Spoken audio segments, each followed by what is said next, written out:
PM, everyone, which is good morning, or afternoon, or evening, depending on where you are in the world.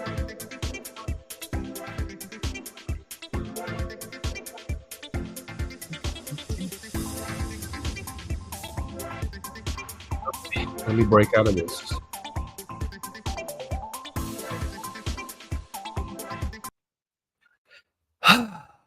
Alrighty. Good morning. Let me check on my other channels real quick and see. Wait, what?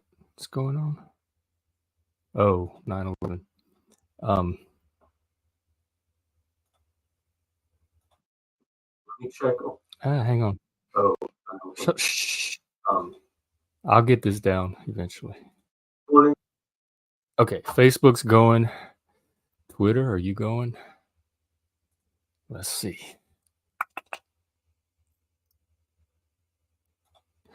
Twitter looks good. All clear.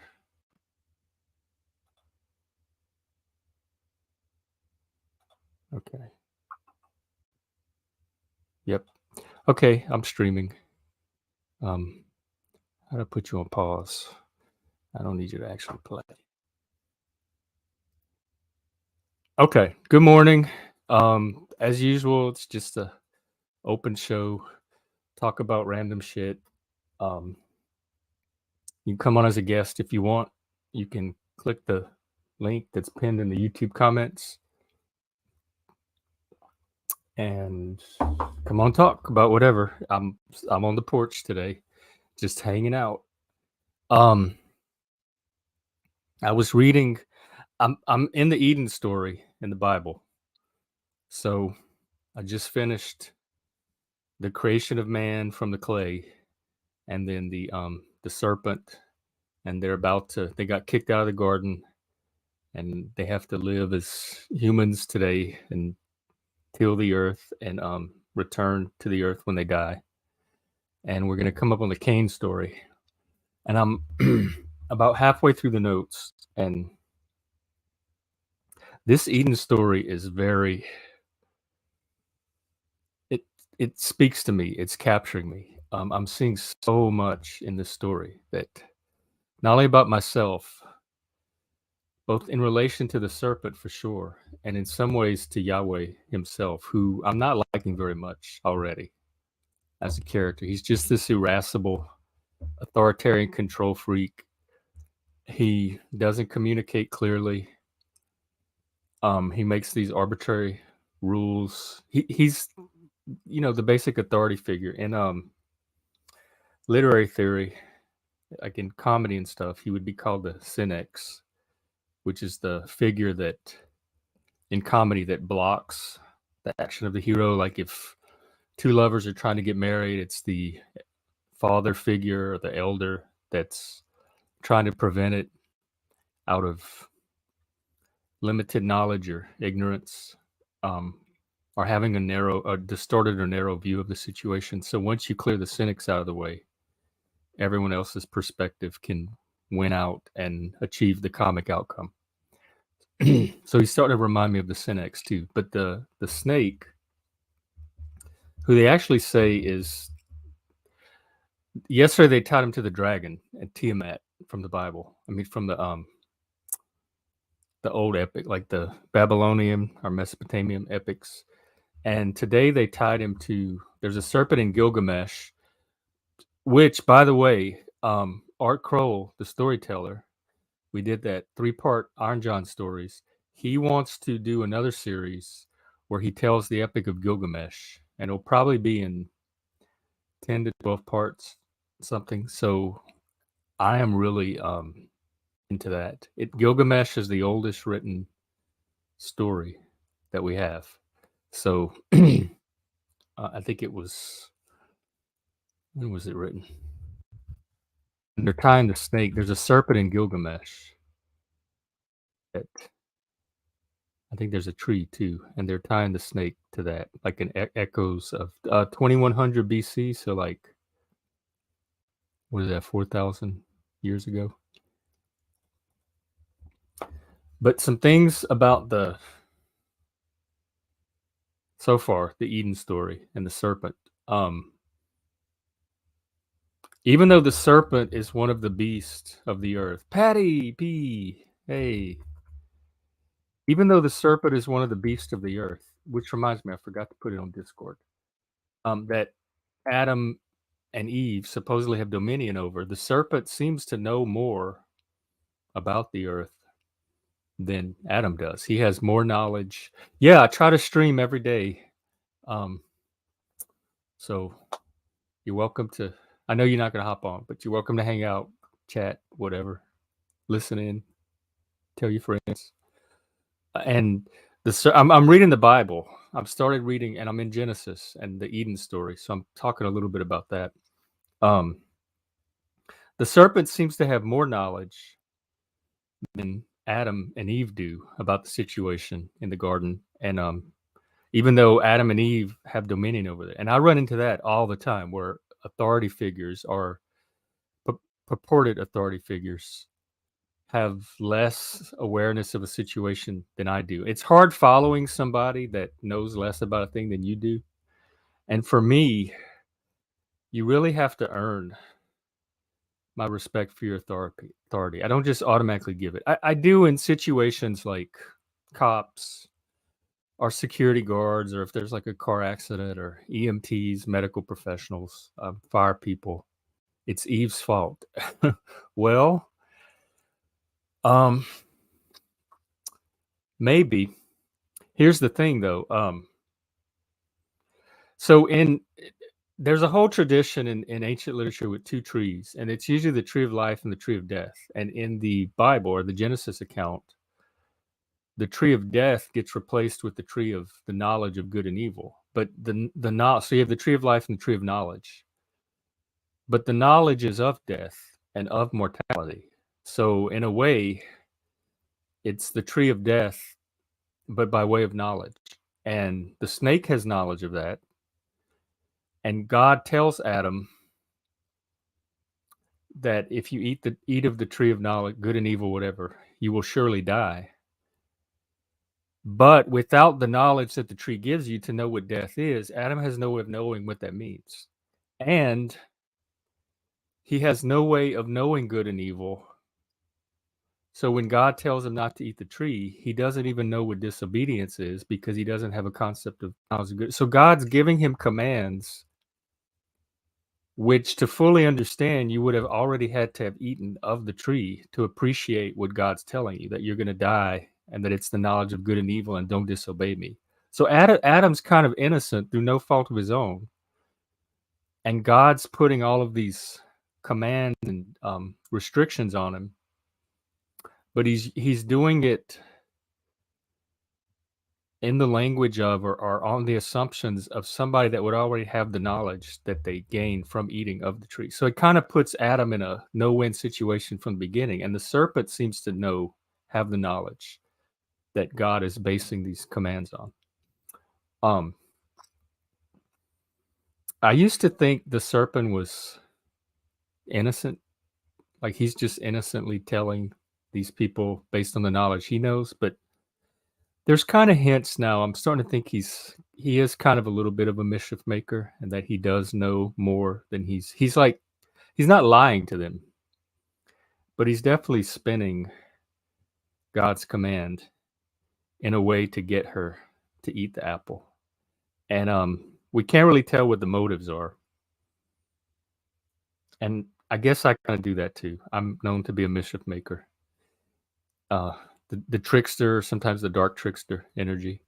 And in Cajun culture, we have specific Cajun French words for certain personality traits that don't seem to show up in English. One of them is canaille. Cajun French is oral, so there's not really written versions of it, but I think there's a French word that's similar, and it's canaille. In French, it carries a real strong negative connotation, but in Cajun French, you hear it a lot in children. Like, as children are growing up, and you're getting to see what their personalities are. Some of them will be canaille. Oh, him there, he's Kanai, or oh, that's going to be the Kanai one. And I was definitely Kanai. It means mischievous, kind of always up to something. You got to kind of keep your eye on them. You never know what they're gonna do. We were all more or less Kanai because it seems to be a Cajun trait, but I was definitely had a lot of Kanai in me. And other ones are Entente and Tête Dieu. Tête means head in French. Those are hard-headed, stubborn, which is another Cajun trait, and I have that too. I'm going to show a few Cajun videos later that came across my feed today, or one of them did, and it reminded me of another one. So the serpent he kind of has he's kind of a little bit Kanai. I went to Catholic school. I have to do my Discord intro. Oh yeah, please do. That's the PF Young Discord. We have a fun time on there. It's tied to PF Young's show and the community that's grown up around it. And we do discussions on there. People can post different events or activities. I was an altar boy. I really liked it.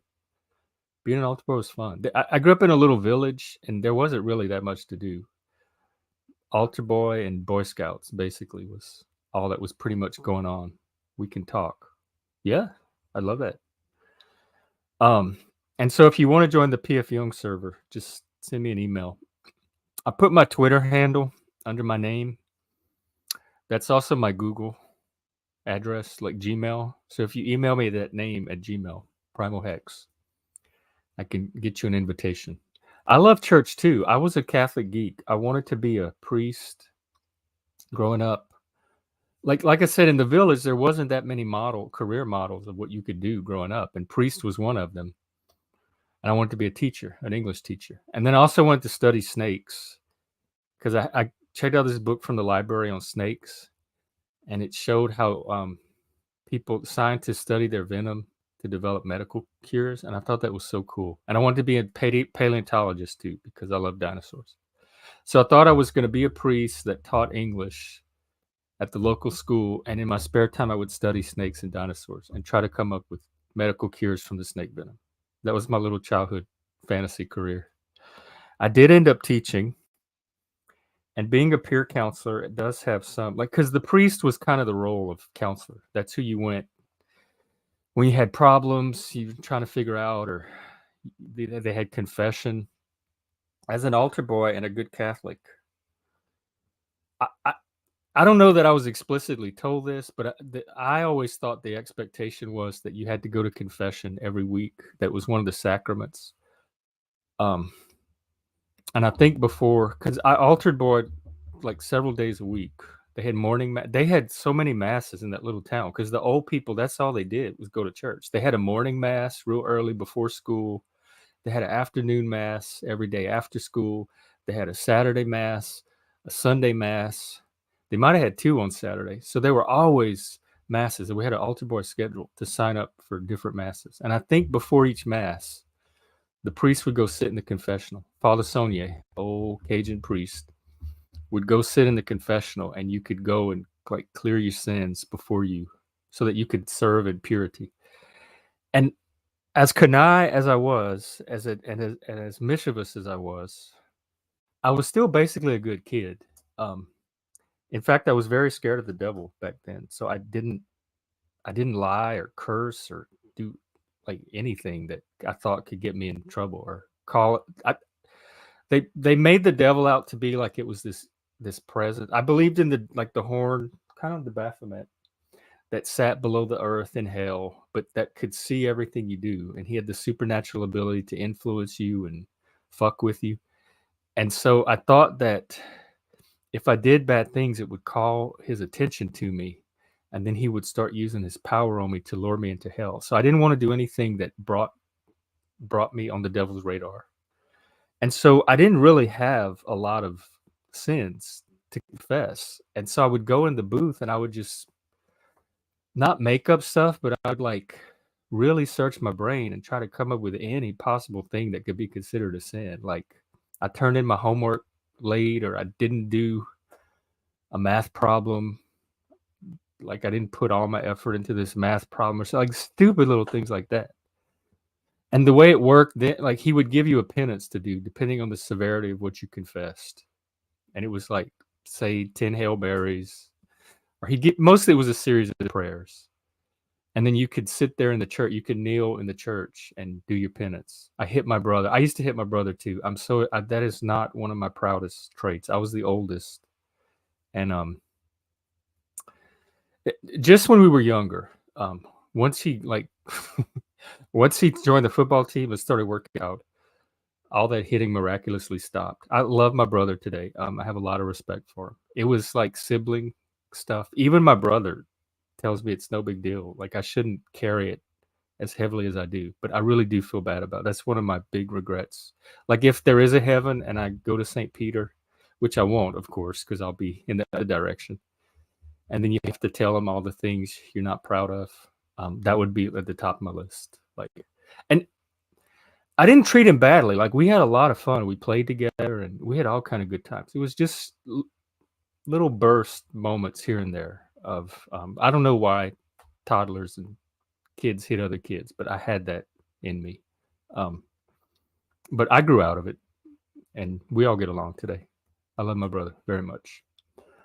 I forgot why I was talking about all of this in the first place. Something about the Bible and Eden. And anyway, they after she ate the apple, and I'm gonna probably do this part yet tomorrow because I haven't fully looked at all the notes on it yet. God's punishment is proportion to what they did. Like he is just throwing every book, the book at them, the literal the Bible book at them. He cursed them out. He made them have a lifetime of tilling the earth and having to work for their food and painful childbirth. Even the snake, so his reaction was like an explosive parent reacting to a child transgressing something they didn't really understand in the first place, wasn't really clearly explained to them, made a lot of assumptions about their knowledge, and God had to know all this. And one of the things that stood out is he tells apparently there's the divine beings, the Elohim, which is one way they can kind of trace some of the different strands in the Torah is by the names they use for God.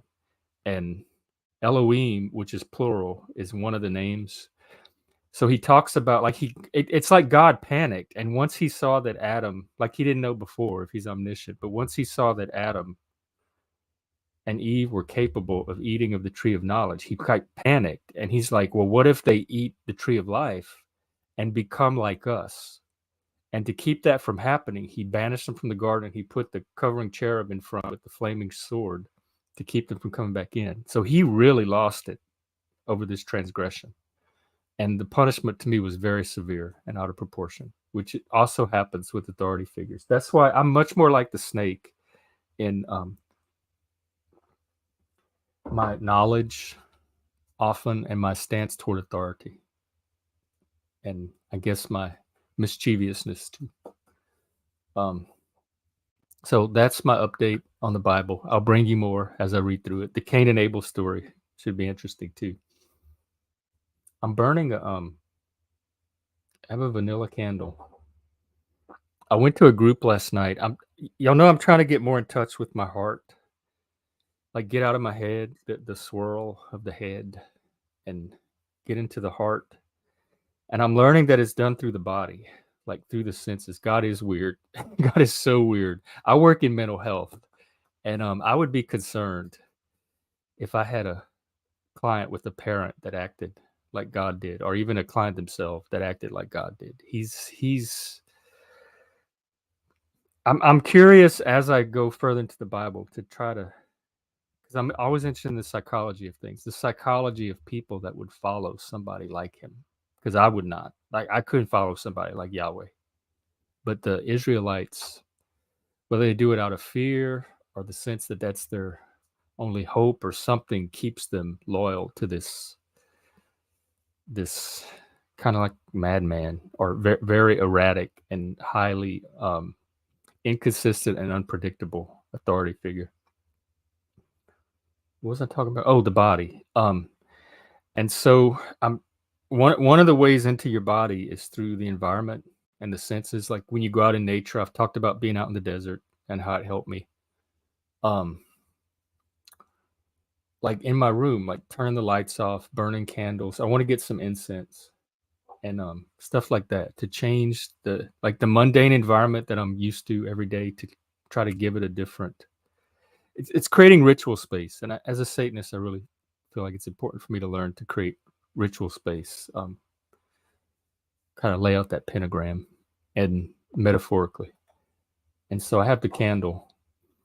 I can't really smell it. It's not very strong, but maybe the scent will shift the environment slightly enough to put me more in touch with my grounding. I need grounding. And so I'm trying to get more of that. I want to check on these other platforms to see.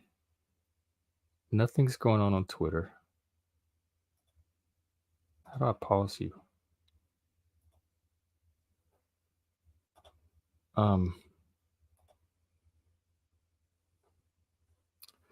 Yikes. And let me check Facebook. And then we'll look at Twitter and do some YouTubes and whatever else. Unless someone wants to come on and hang out on the porch. Facebook. Nah, no Facebook. I don't know how many people really use Facebook Live in the first place. Okay, let's check in on Twitter.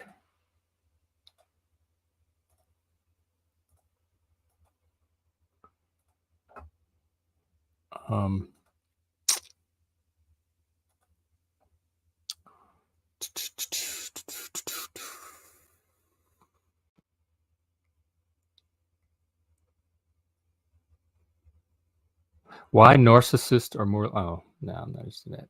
Porn addicts. Let's do men's mental health. I have it.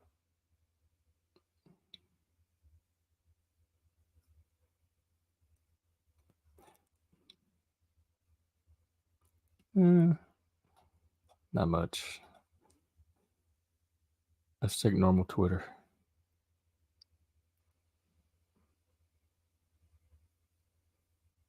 House of Representatives. They're opening an impeachment inquiry on Biden. Didn't they try that on Trump? Or Trump did get impeached, didn't he? I don't remember. That was so long ago. COVID was even so long ago. Perhaps 15% of the entire U.S. population live in a reality where nearly everyone around them is slim, healthy, affluent. Average IQ is probably 110 plus, and they're all going to marry each other. Are those the elites? Mass affluent America is by far the largest and richest country on earth. It is a nation of at least 50 million with an average household income in the mid six figures, greatest concentration of wealth on earth. And how does one enter this class? Primarily by examination, scoring top 10% on a major standardized test. Typically lets you in if you follow it properly. Track B is entrepreneurship. And I had those scores. I was in college when I was 16. I skipped my senior year. I went straight to college. But what when I see things like this, and I've talked about this before on the stream, it's not just an IQ. It's not just scores on a test. It's not even just college degrees. There are other factors. If your personality rubs people the wrong way, if you're weird or different, if you don't talk right, if you rock or like talk with your hands away, if you don't fit in with the gatekeeping etiquette that goes along with this class, you still don't get in. So it's not like just the score or just the intellect is a fast track to this class. There are other social factors and cultural factors that can prevent you from being in this class. And I don't hear those talked about a lot. If you dig into the trans stuff, it always comes down to just asserting that men can be women and vice versa. Yeah, it's gender. I saw, in fact, I might have bookmarked it. Let me check. A thing on gender today.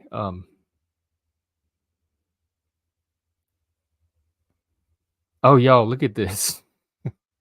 This is a fashion show. Fashion Week. Is that the one in Paris that Project Runway goes to? Anyway, this guy put on a trash bag and he hopped on the runway and tried to walk it, and the crowd didn't even say anything. The security had to come and tackle him. He passed off this trash bag as fashion. Watch this.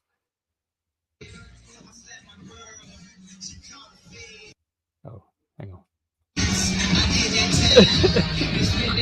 Shower cap. He tries to push the guard. He sticks his hands out like he's gonna stop the guard. I thought that was hilarious. Oh, I didn't mean to stop sharing. I meant to stop the video. Oh, hey Chris. What's up? Yeah, it's how you say it, not what you say. Exactly. Yes, exactly. That's why neuroatypical people, people from I don't like to give the woke any credit at all for anything, but the one slight point they do have is, and it's not racism or sexism or homophobia or anything like that, but there is there are cultural factors that people get treated differently depending on how much they exhibit these cultural factors or how little. And you do get marginalized in the sense of relegated to the margin, not to the center of the in group as a result of that. But then they paint it as it's because your skin is a certain color or because you're a certain gender or sex or whatever. And it's not that. It's how you come across to people and enunciation. Like when I just got in, but I'll grab. Oh, okay, cool. I when I first became a peer and I was applying for peer jobs, there was this one peer that worked at this agency, and she was pretty good at helping peers get jobs, and she offered to. I submitted my resume and helped me with my application and get me to the right person, and she's made the comment something like, "I'm very encouraged. I have no doubt that you'll get hired somewhere and that you'll do really well. We just have to polish you up a little bit." And that kind of took me aback. I'm about polish me up. What is not good enough about me as it is? I know how to do the peer work. I like the job description. I can do everything on the job. What is this polish me up? I'm not this scuzzy homeless person. I don't think that I'm since I moved here, I got like attention called to my speech and the way I talk over and over and over. They think I'm like this big redneck hick up here. My ex that I came up here for, he gives these ugly, hateful little nicknames to all his ex boyfriends, and he had like 13 of them or something. And he told me about all of them, and they all had this little nickname. So when things were starting to fall apart with him, I asked him. I said, "Do you have your nickname picked out for me from when we break up?" And he said, "Yeah." Like he already had the nickname picked out, so it should not have been a surprise to him that it ended. But he did freak out. Um, he said, "Yeah, that I'm going to be called Swamp Rat." And he goes, "And you're going to talk like this," and he started imitating. And that's when I realized that this whole time, the way I talked was on his.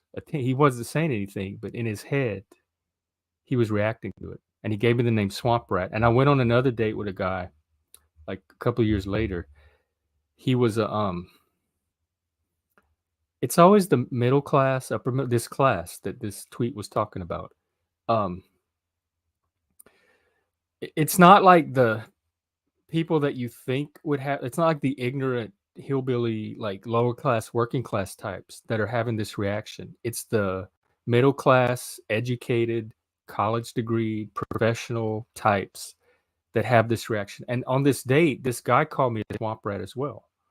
He said that he could understand the trouble I'm having in Seattle because the people here, there's a certain culture, and suddenly this swamp rat shows up in their midst. And I'm thinking, what is it about me? I'm not even from swamps. I'm from the prairie part of Louisiana. And what is it about swamps that people associate with me? And then once I have a whole bunch of Cajun history books. That's another one of my hobbies. And I was reading one of them, and they were going through some of the old insults, like when Anglo Americans first encountered the Cajuns that had settled in southern Louisiana, and swamp rat was one of the one of the slurs that they used like 100 years ago or so. So intuitively, these upper middle class Anglo-Saxon whatever people are hitting on the same slur that was historically used, and because we're probably making the same impression. I know that America first kind of, because y'all inherited us with the Louisiana Purchase. We were already down there, and when America acquired Louisiana, y'all acquired the Cajuns with it, but nobody really knew we were down there.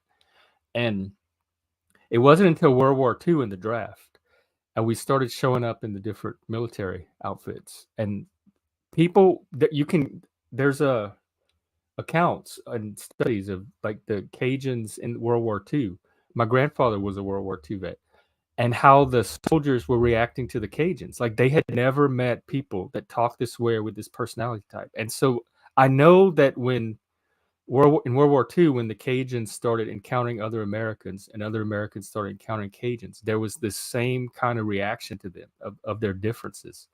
And I grew up thinking that we were all Americans. Like one part of the country is not that different from another. So you could go from Louisiana to Washington State or California, wherever, and there was enough that united us and held us together that the differences wouldn't be that different. But when I moved, and in Vegas, that was not the case. I did fine in Vegas. Nobody made a comment. Nobody commented on me or anything. The kids that I taught would. They thought I was from Texas. They would always ask me if I'm from Texas. And I said, no, Louisiana. But Washington State is a monoculture, and it's that upper middle class, liberal, snobby, elitist, classist culture. And that's the same culture that wokeness comes from. Chris says, I hear you. I've rubbed people the wrong way at so many jobs, usually just by knowing how to do my supervisor's job better than they did. But still, yes. And I always think that's an asset. But I realize that it's a threat. They're intimidated by people that are under them, but that know more about the job than they do. They don't know what to do with that. And I think it's, oh, good. I would love an employee that had that kind of knowledge about the job. Northy snobs always think the worst if you're the hatred and the ignorance about the South from the people up here and people not from the South. It's worse than the ignorance and racism and homophobia that they accuse rednecks of having. So some of it's projection, because their ignorance and hatred toward that group of people is even worse, because I grew up with homophobia and racism, and the pseudophobia, whatever that they have towards Southerners, and the ignorance that is based on is worse than any form of hatred I've ever encountered in my lifetime. It's just disgust. I can't stand to be around it. And these are people, because rednecks are ignorant working class people, so you look down on them anyway. So you can make fun of them for being racist and all that, and they're like rustics and rubes anyway. But this hatred is coming from people that put themselves up as this polished, sophisticated, civilized, advanced, progressive version of the human being. So to see it from them, it's not the same as seeing it from working class or redneck people. It just has a disgust. It evokes a disgust response in me. Oh, let's see, it had nothing to do with me. They learned a new word and finally got used to it. They think they're cute. Yeah, it reminded me of high school. It like kids making fun of it. I know the ignorance it was based on. My ex had it too. Like he even told me, he said, when we were starting to split, he made the comment that I should have left you back in the swamps where I found you, or I should just send you to the swamps where I found you or something. And I thought, what were you doing in the swamps? You're this highfalutin, successful, elite Microsoft executive. Why are you having to go to the swamps to find boyfriends then? Like, you came to the swamps and found me. I didn't look for you. So I thought that comment was weird too. It's not, it undermines their whole image of we are elite, we are superior than you, we're more advanced than you, we're more sophisticated. Then when they engage in that kind of behavior and exhibit that kind of ignorance, it blows that whole little image of them apart. which is good. They're know nothings. They're culturally sheltered, isolated. They're not fit to be over anybody. You know, rednecks might sound racist sometimes, but I've seen more love and tolerance among white rednecks and gangster black guys than I have liberals. Yes, me too. Yes, absolutely. That's why I don't pay attention to the woke when they talk about racism, because they don't even know what it is. And I mean, I grew up black, and the blacks and Cajuns have always got along, and they don't know what they're talking about. They're like on the outside looking in, using something they were taught in college to try to tell me what racism is, when I've grown up watching firsthand the relations between black and white people in the South. So I trust my own 50-something years of experience more than I trust whatever they were taught in this college, which is probably the first place they ever met a black person in their life anyway. And Chris, you're from Texas too, so you kind of know what the South thing is. There was something about gender that I wanted to talk about, but I forgot what it was. Well, if you want to come on, feel free. Otherwise, I had a few videos I was going to show. I wanted to check YouTube as well.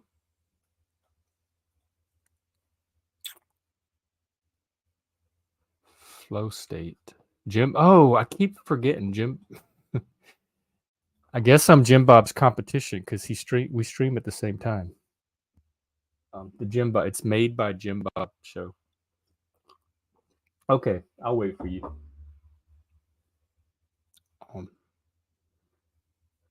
And anybody else that wants to come, let me check in on my other platforms.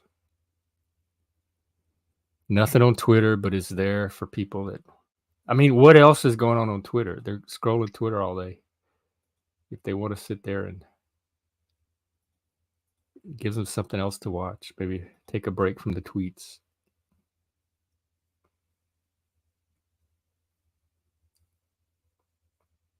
Let's see, is there anything else on StreamYard that I wanted to play around with?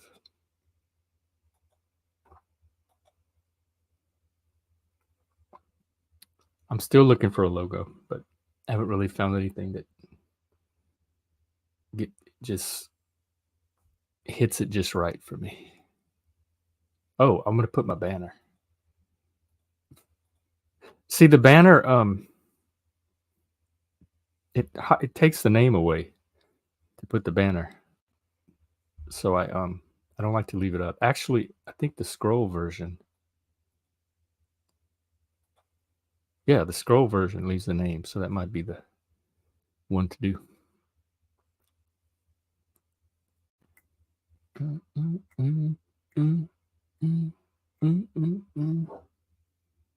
This candle's not doing what I was hoping it would do. I might need to get some incense, but then it's going to be all smoky.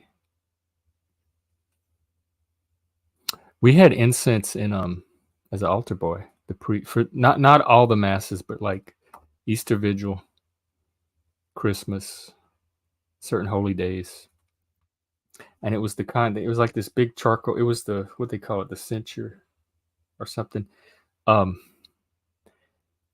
He had this big bowl on the side of the church on the sidewalk with charcoal in it, and he'd burn some charcoal, and then he'd put it in this. It's that metal thing. Oh, I used to amber and ambergris and frankincense and myrrh. I used to burn herbs when I was a pagan. You could buy the charcoal, and you light the charcoal. I think it had saltpeter or something on it, and it would spark and light, and then it would get real hot, and then you could throw herbs and resin on it, and it would make this. It was like natural incense. I would burn lavender, sage, rosemary, myrrh, frankincense. Did I have ambergris? That's the expensive one. And then you could also put oil, like essential oils, like a little drop of essential oil too. And the priest would put the coals in this big censer and have incense in it, and he'd smudge the church and there were parts of the mass that he would take it and go around and wave it, and the smoke would scent everything. I love that incense.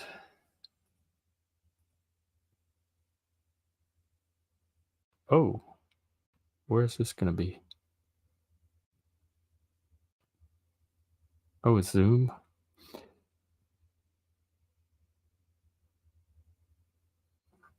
Oh, it's something from the Mankind group. I'm supposed to do another Mankind weekend in October. I'm going to staff it this time, and so we'll see how that goes. That's coming up. Yeah, this is just a little. I'm going to put it out. I think I got it at Walgreens or something.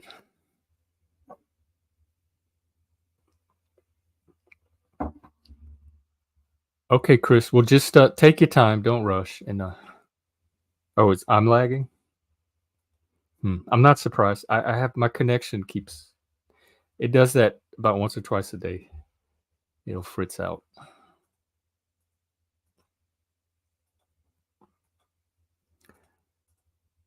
I guess I'll show some of these videos. They're Cajun video. Cajuns have tradition because we came over from France, settled in Nova Scotia, got kicked out, or ethnically cleansed, exiled, and we resettled in Louisiana.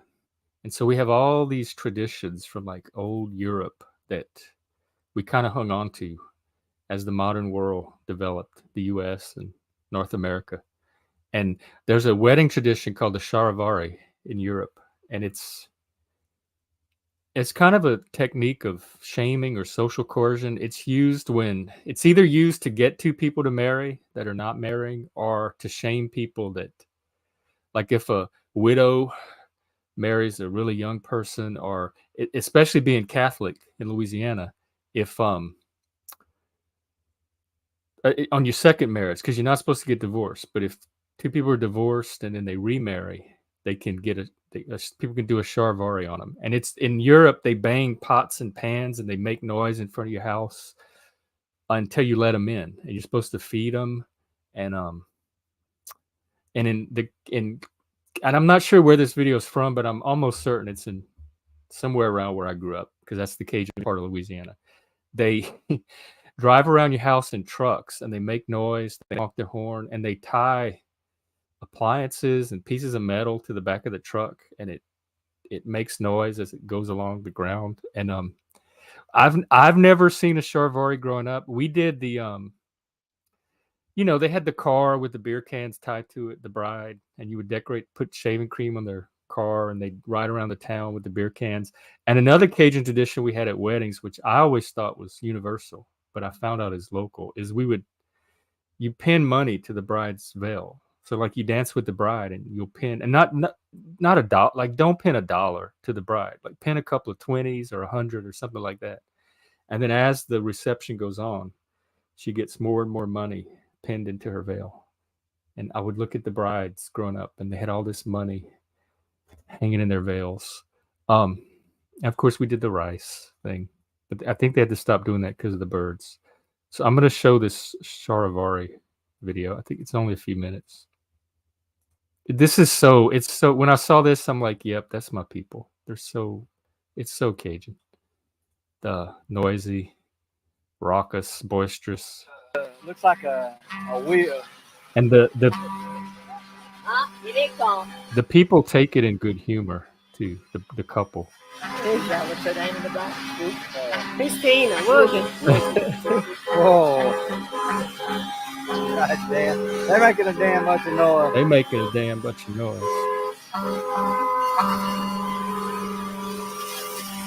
Y'all are getting charivari.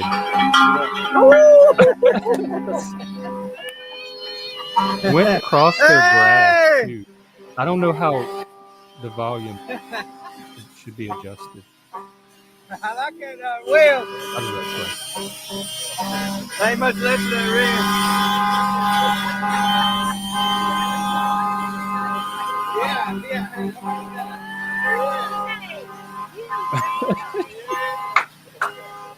Oh my God! I want to get charivari if I ever get married. Y'all please come do this at my house.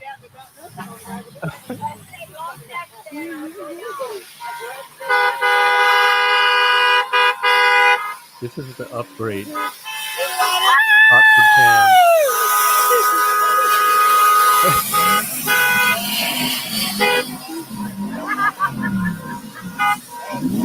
They're enjoying the hell out of it.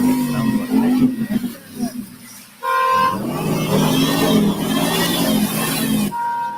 I don't know how low to make the volume.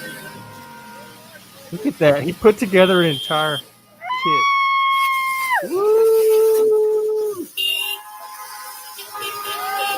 Yep, right on the back of the truck. We used to do that growing up. We had a camp in the woods, and you drove on these dirt roads to get, and we'd ride on the back of the truck as we would drive through. Oh, there's stuff. You lost your stove. Here go your stove, ma'am. He has his beer. Oh, I love my people. What is that, a lawnmower? That didn't even make noise. She's crying, laughing.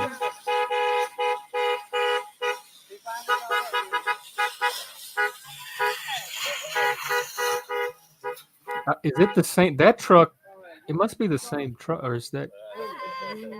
Look at them. They're sitting in their yard, on their porch, their driveway, with their beer, watching the shore, watching these people coming. Terrorize them with noise. How y'all doing?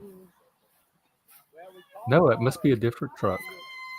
Like sheet metal. Hey, I'm glad you made it back. Glad you made it. Congratulations. Thank you. What's up? You made a good trip? Oh, yeah, man. Oh, yeah, man. Yeah, this is definitely my route. And then they party. They're going to stay there all night long and party, I guarantee. They can have their lawn chairs. They probably have ice chests full of beer. Look at her, the kids. There's nothing about Cajun culture. There's not a big separation between kids and adults. The kids are treated like little adults, and they're included in everything. And people don't talk down to children. They talk to them just like you talk to the adults. The only time that was different, if the old people wanted to say something and didn't want the kids to hear, they would switch to Cajun French, and that's how we knew the adults were saying something that wasn't meant for kids. Okay, there you are, Chris. I'll add you. What's up? How's it going? How you doing, Sal? Hold on, for some reason my sound isn't working right. It's coming through the computer. Let me fix that. Oh, you might have to mute the episode. No, I have that muted, but like for some reason whenever I started it, the sound is coming through the computer instead of through my headset. You know, the microphone's working there, but you might have to switch the audio source. I don't know. It says it's connected. It should be. Oh wait, I know what it is. Never mind. It's not StreamYard's fault. It's because I switched this the other night so I could play something on the speakers. There we go. There we go. I can hear you now. Cool. Welcome. What is up? How much? Just got some groceries this morning. So. Do you have delivery, or you went out and got them? No, we went out and got them. Yeah, I had delivery services and everything through the pandemic and everything, but we don't really have money anymore, so can't really afford those services anymore. Just we get food stamps through Texas, so. Oh, okay. Just go to the grocery store. But yeah, the nice thing is you can go to any grocery store. You don't have to go to Walmart or whatever. You can go to the nicer grocery stores and stuff like that. They're pretty like decent. Whole Foods. Whatever. I don't go to Whole Foods. Whole Foods really is overpriced, but we have one called Central Market, and actually the Kroger's here are really nice. Well, surprisingly enough, I wouldn't have thought of Kroger. I never really thought of Kroger as being a nice grocery store. But the Kroger's here. Well, it depends on the part of town you're in. There's some old crusty Krogers that just kind of have like your. Those are the Krogers I know. Yeah, well, yeah, they have some here that are they have really nice stuff. Like we went there today, and they had like if you go to like a grocery store, I guess on Wednesdays and like some of the nights, we never been there on these days before, but they had samples everywhere, but like the samples were massive. Like they were it was like a quarter of a sandwich they were giving away as a sample and stuff like that. Wow. Yeah. Do y'all still have is it the paper food stamps or y'all have the electronic? card. Electronic, yeah. I don't think they do paper food stamps anymore. Not as far as I know anymore. I've never seen one in my life. So I was never on food. I never on food stamps until recently though. So When I lived in Austin, my first time in Texas, I got paper food stamps. That was my first time seeing them. So I associate them with Texas. They're like money. They have come in different color. Like the denominations are colored.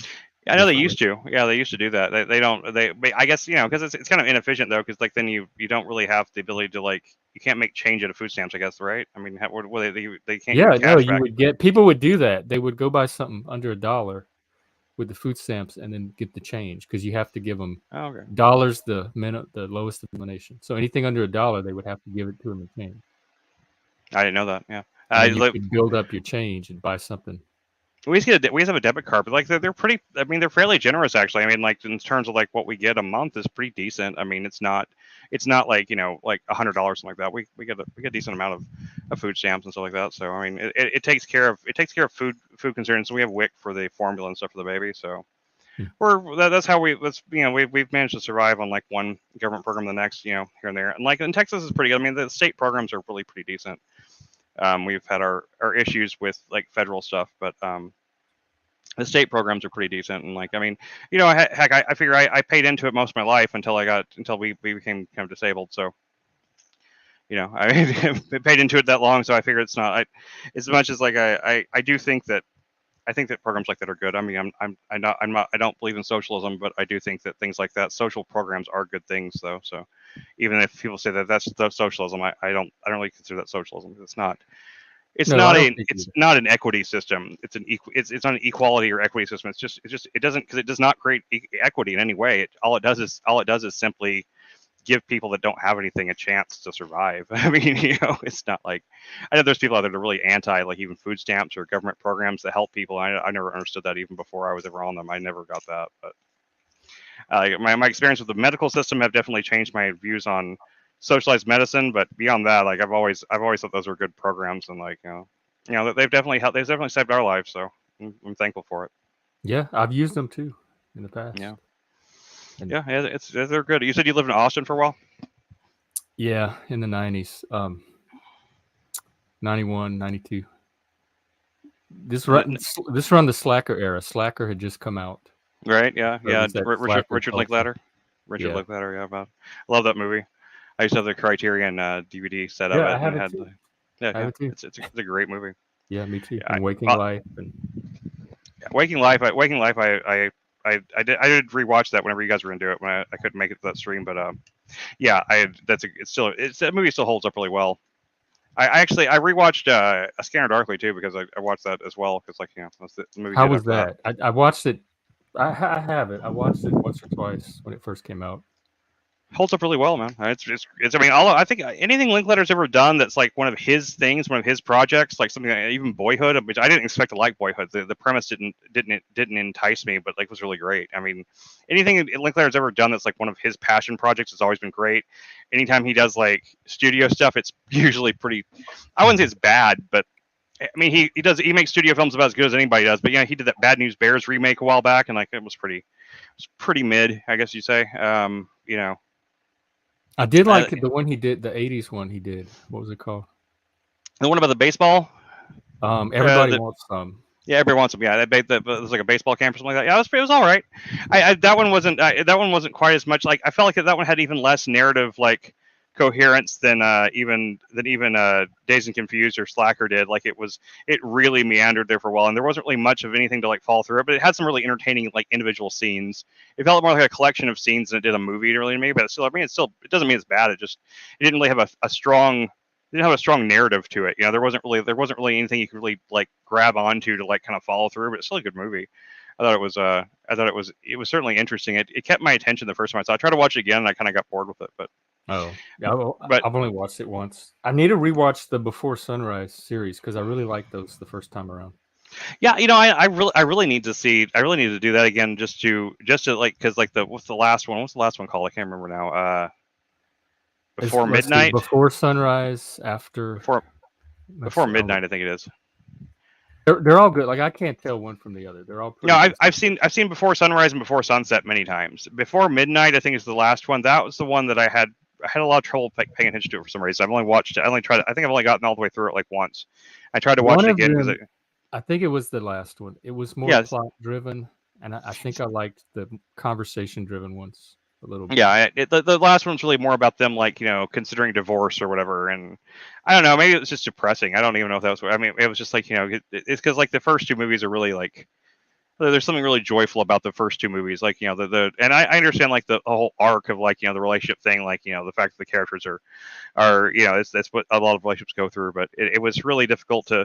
It doesn't give you, and of course, like just like all the movies, all the previous to it doesn't give you any kind of resolution. But I mean, I guess they've even talked about doing a fourth one, so there might be yeah, like according to Linklater and like I think Ethan Hawke or Julie Delpy said the same thing, that like they've talked about like going back and doing another one like every 7 to 10 years or so. Like there's a series there's a fairly famous series called 7 Up that kind of did something similar, where like every 7 years, like the same director went, he followed like these kids for the first 7 years of their life, or like from 7 on, and then there was like 14 Up, and there's 28 Up, and like it kept going like that. And I've only watched one of them. I watched one of them a long time ago, but it's an interesting concept though. It's like a documentary series to keep going back. So they consider doing something like that with the before series, I guess what you call it. And yeah, I think I love Linklater as a director, and he is kind of it turns out, I mean, and like it's so weird. Like I've heard him say things in recent days. I guess like it must be really tough to be in Hollywood right now and have any kind of like any counter the message kind of opinions, because like I've even heard him kind of like making some kind of like cowering kind of like, got to be nice to everybody kind of statements, like he's kind of a born outlier kind of thing. He's been making like counterculture media since the 90s, and like, it's always sad to hear someone like that get cowed like that. Was he saying it ironically? No, I mean, it was just like, I can't remember. There's an interview I read. I can't remember what it was right now. I have to look and see if I could find it. I mean, it wasn't anything major. It was just like I just noticed that he had made some sentiment in some interview somewhere where like it was just like he was just kind of like kowtowing to some of that stuff, but not in any like major way. It's not like he did anything like too over the top, but it's just sad to see somebody who was so. And this is the guy that put Alex Jones in Waking Life, right?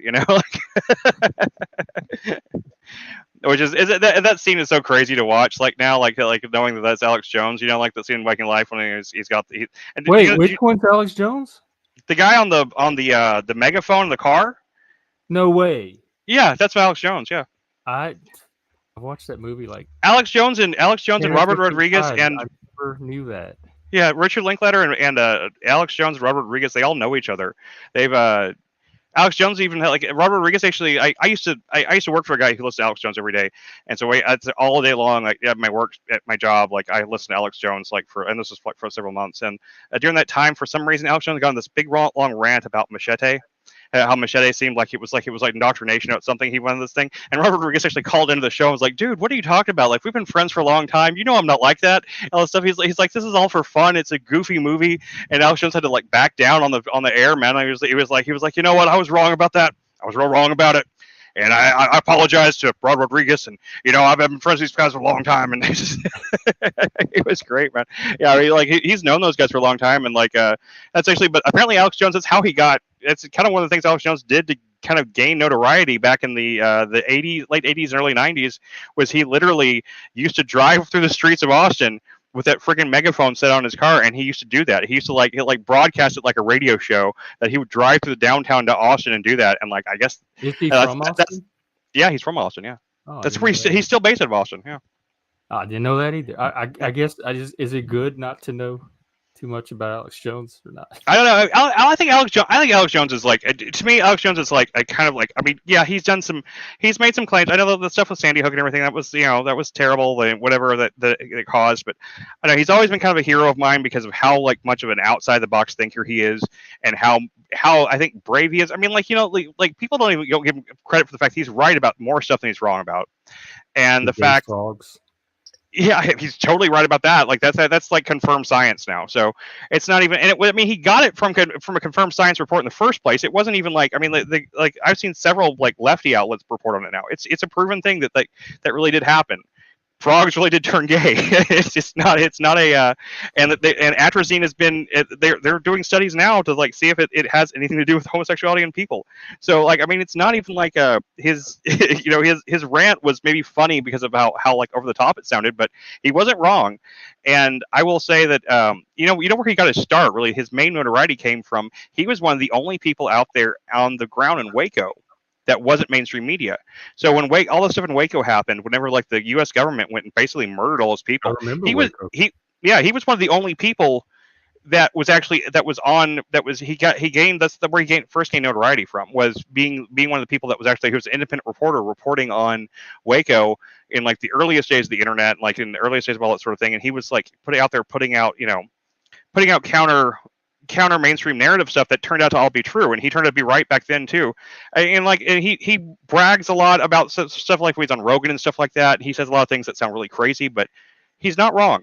I mean, like most of the time, he's not wrong. I mean, I have to admit, like whenever I saw the Sandy Hook stuff, I had my doubts about it too. It looked weird.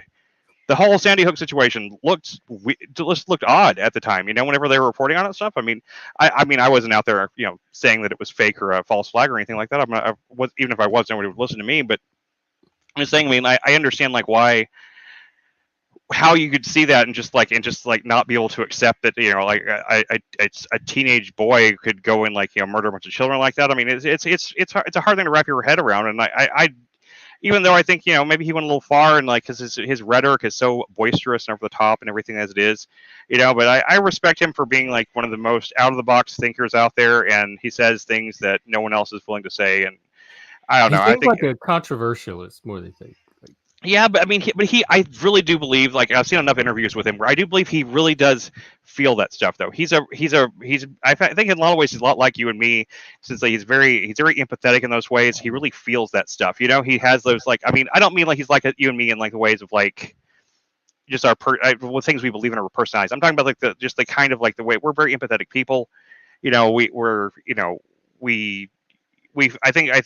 feel like with you, I feel like you usually feel all the things you say. You know, you say that you don't just talk from nothing. You know, you're not just intellectualizing. Like I think he comes a lot more from his heart than he does from his head a lot of times, and like that's where he kind of goes wrong sometimes. Sometimes he's feeling things more than he's thinking them, and you know that can lead you down some rough paths, especially when you're dealing with like he's a performer and he is kind of over the top and he's kind of crazy, but I mean he also was drinking a lot for a long time too, so you know. It's kind of part of the territory. But I mean, like, it's not like I don't like look up to him, like in the sense of like I don't want to be Alex Jones, but I have a lot of admiration for him. I think he's a really interesting. He's a lot more interesting than a lot of the people out there that like all the other people out there that fill that same space. He's a lot more interesting than Milo, for example. I think. You know? I can't stand Milo. Right. I kind of liked Milo at first when he right first came out there, things, but I can't stand his personality and his delivery. Yeah, he's gone way further into it too. Like back before he kind of got canceled, like and stuff like that. I think he was a lot more like kind of subdued, and like now that he's like kind of come back out of like his like, you know, his post cancellation thing, he's gone into like this really hardcore like it's just very obnoxious and very like put on. Like I mean he really ate shit in that thing with Destiny, and like I'm not. Destiny's pretty good at some debate stuff, but like I mean, Milo just like stomped on him on that thing. I can't stand Destiny, and I was still embarrassed. Yeah, he's so like, canned. Yeah, it's just I don't know, man. But I mean, I think Milo he's like an interesting counterculture kind of person at first, but then he really went down like all the way down like this like kind of like posturing kind of thing. He really comes across much more like a con artist than anything these days, but. You know, I was never a huge fan of it in the first place. I was barely aware of him before he suddenly got canceled everywhere, and he was nowhere all of a sudden. I never read him when he was on Breitbart or anything like that. So I remember he came here to Washington, Seattle, I think, and there was some incident at a protest, and that's the first time I even knew about it. It was a local event. As far as I know, he got his start from Gamergate, from what I understand, which is bizarre. Like of all the things to get your start from, right? Gamergate's one of the dumbest things that ever happened in all of culture. Yeah, Gamergate and Elevator Gate. Those were two of the like inflection points for the woke stuff. And I didn't know about either one until like way after the fact. But it was so overblown and it's just so dumb in general. I just think it was like, you know, it was like it's one of those things I kept hearing about and I started I got a job in a movie theater here in Dallas when I first moved here, and I was assistant manager there. And I had this employee. I became good friends with, but he was pretty young. He was like 19, and he was a real big gamer and stuff like that. And like I remember, this was still like when the Gamergate thing was still kind of, it was mostly dead, but it was like still What kind of thing? in the news. It was Gamergate was still Oh, kind Gamergate. it was still kind of in the news, but it was mostly dead at this point. But I asked him, I was like, so what do you think about all this Gamergate stuff? You know, he's like, quit. Like, what? He's like, Gamergate? I mean, it's like something only 12-year-olds care about. And I was like, suddenly it dawned on me. I was like, holy shit, that's true. Who else cares about gaming journalism besides 12-year-olds that can't afford video games, right? I mean, I mean, because like they only care about it because like they, you know, that's what they're depending on reviews to like, you know, tell them what games to buy or whatever, and like so they get really passionate about it, so like that, and like, you know, it doesn't really matter to adults whenever you just like you have disposable income or something like that, and like, and so that really changed my opinion, like my viewpoint on the whole Gamergate thing. I was like, holy shit, they're just children. They're just children. Like all the liberal media that was getting so up in arms about it and calling all these people like racist, and like they're getting upset at a bunch of 14-year-olds. They're not getting upset at adults that are being racist or homophobic or whatever about people on the internet. They're getting upset at a bunch of 12-year-olds that are on that really care about the integrity of gaming journalism. So it was just, and yeah, you're right. It was an inflection point for woke stuff too, and that's just bizarre. They use that as a jumping off point. I guess it was Anita Sarkeesian or whatever. Yeah. It was like one of the main. Which one came first? Let me see. I think Anita Sarkeesian was kind of like part of the start of Gamergate. It's kind of like what kind of like got people pissed off in general, because she came out saying all this stuff about. No, she's awful. She's awful. Yeah, I didn't know about who she was. It went on for a whole year, 2014 to 2015. Yeah, I know. Yeah, that's about the time I moved out here. So. Yeah, it was just insane. Like I just can't believe how much impact such a stupid little thing, just like this, a bunch of teenagers getting like upset online about integrity in gaming journalism ended up like creating such rippling wave effects throughout all of culture, and I don't think people even like realize how much effect it had on culture. I think actually I've done a little bit of like cultural forensic work myself over the years, and like kind of traced like cultural movements and stuff like that, and there's some of the stuff that really like that kicked off some like the major cultural shifts we've had. It's always small little things. It's always like the craziest and dumb little stuff. You know, you look at like the way art in general has influenced society. It's much more prevalent than people give it credit for. I'll tell you that much. Social media magnifies all that. Like moral outrage is one of the main currencies of social media. Like that's definitely that keeps it going, and people. It's certainly the currency of Twitter. The empowerment that people can see that comes from that. I feel like Instagram seems like that the currency of Instagram is totally vanity, but then the currency of Twitter is entirely outrage based. It's entirely about I kind of get it, because unless you're saying something inflammatory, you're not going to get any attention. So it creates this feedback loop where everyone eventually has to become more and more inflammatory to get the attention that they're looking for, to get whatever messages they have out there, until it gets to the point where like they're so focused on being inflammatory they forget what their message was in the first place. So it really, I think that's kind of what's happened to Peterson and a couple other people, because I kind of get like how Peterson got trapped in that loop himself, you know, like someone like him, he's a really intelligent, like fascinating person, but he gets on Twitter and he just turns into a moron. But he didn't start out like that. Like if you go back into his history, he wasn't always tweeting like that. It was like a cycle type thing where he started seeing like what got traction and stuff like that, and A/B testing and all that stuff, and then it just kind of like you moved. It's like, what's the point of saying something if no one's going to hear you? But if no one's gonna, so in order to get people to hear you, you've got to like be noticed, and so you have to be inflammatory. You have to put it in some kind of novel or weird way, or inflammatory way, and then it ends up taking over everything. It's definitely a vicious cycle. The Cajun video was interesting though, man. I was watching that like as I was waiting for this thing to update though. One of those. You want one of those? What? Oh, you want what? The parade type thing? With the truck thing? Yeah.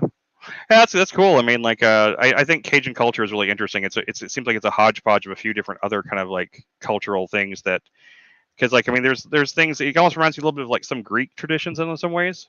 I've seen some Greek stuff like that. We do we pock eggs for Easter, where you hit eggs, like you try to break the person's egg, and supposedly that comes from there's a Greek tradition that's similar.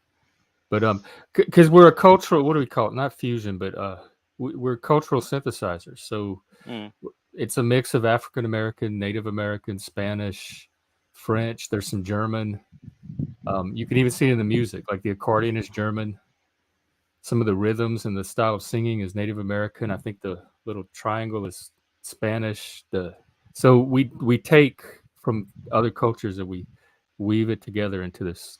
Well, every culture does. I mean, every culture does. I mean, that's the thing about the whole thing. We're cultural appropriators, and then people turn around and appropriate our culture after that because we did not invent chicken, French fries, all the stuff that they Right. call Cajun food's good. I mean, I can't eat much of the really spicy stuff, but it's all really good. I love gumbo and shit like that. Man, that's great stuff. Yeah, me too. I grew up like down here. Like before we lived here, when I was growing up, we lived down more towards South Texas and Southeast Texas. We lived near Beaumont when I was real little, and Beaumont's that's right across the line. Yeah, real close to the Louisiana border. And I mean, heck, I mean, like Texarkana itself was it's only about 30 minutes from Shreveport. I lived in Shreveport for a while too, and so I mean, we had a lot of I ate a lot of if not Cajun, specifically Cajun food, because I never had the stomach for the really Cajun spices. They tear my stomach up. But yeah, I had a lot of Cajun type food growing up, and I love all that stuff. Especially was it the boudin sausage? Boudin, that's so good, so good. Love that stuff. Yeah, I think but everybody's a culture appropriator. Like there is no such thing as a culture that is like purely its own thing. There is not a culture that didn't borrow from some other culture before it, and they borrowed from other cultures. It's just that's the progress of mankind. I hate that whole idea of culture appropriation. It's so annoying. Nobody owns culture. Nobody owns language. That's why I'm struggling with the Mankind Project now, because the Lakota sold them on this idea that they own these cultural elements that they use in their processes, and they caved to them, and they were gonna go protest one of their trainings. So in order to avoid the protest, they said, "All right, we'll stop doing whatever it is you think we're doing," and I don't respect that. Yeah, They gave in to the mob. Those were bullies. I don't understand. I mean, and I'm really surprised that anyone caves to protest in the first place these days. It's bizarre to me because it doesn't seem like it should have any effect. Really, it's definitely not warrior like. Like they're training people to be new warriors, and I don't associate that with. No, with like being. I don't understand. I just don't understand where it came from because especially down the South, man. Like I mean, like black culture, white culture, what do you want to call it? If you want to call it, they're all like a hodgepodge together. Like I never felt. I've never really been anywhere in in kind of the dirty South areas I grew up in where I really felt like their culture was that much different from mine. I mean, they weren't my family was we lived in some suburban areas and stuff, but I had just as many black friends as I had white friends. In fact, for the last few years I lived there, I had way more black friends than I had white friends because I was working a lot in hip hop and stuff like that, and I mean, I worked with a lot of rappers and like that, and I hung out with all these guys, and there was never an issue. It's I hear, then you get online or you get on cable or whatever it is, and you hear these people talking about racism and this and that, and it's just it's like I'm not saying racism doesn't exist, but it isn't like the way I think the racism is way worse. This is manufactured racism. This is their version of racism that they're trying to get people to adopt as real. Well, I think that the racism amongst liberals is way worse because they act pitying towards anyone who's of those things. It's a paternalism or a maternalism.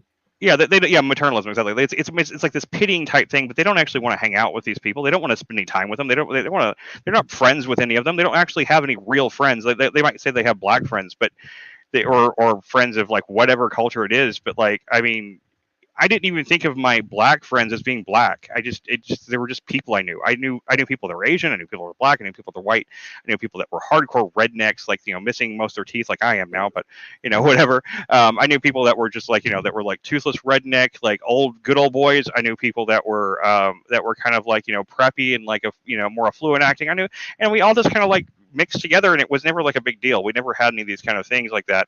And yeah, you will definitely see amongst some the more redneck types, like I said on the chat earlier, you definitely hear them say things that sound really racist or something like that. But then they would be best friends with some of the most gangsta guys I knew.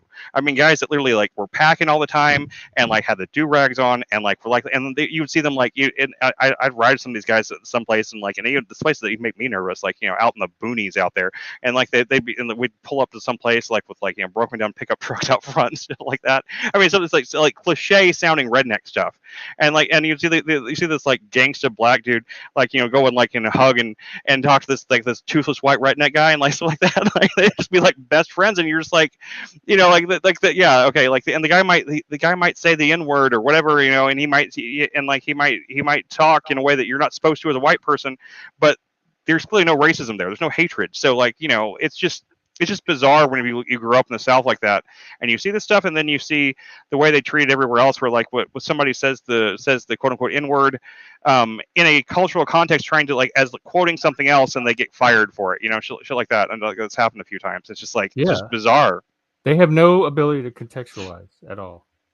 Like Joe Rogan, like they try to cancel him for that because like he's like quoted like the.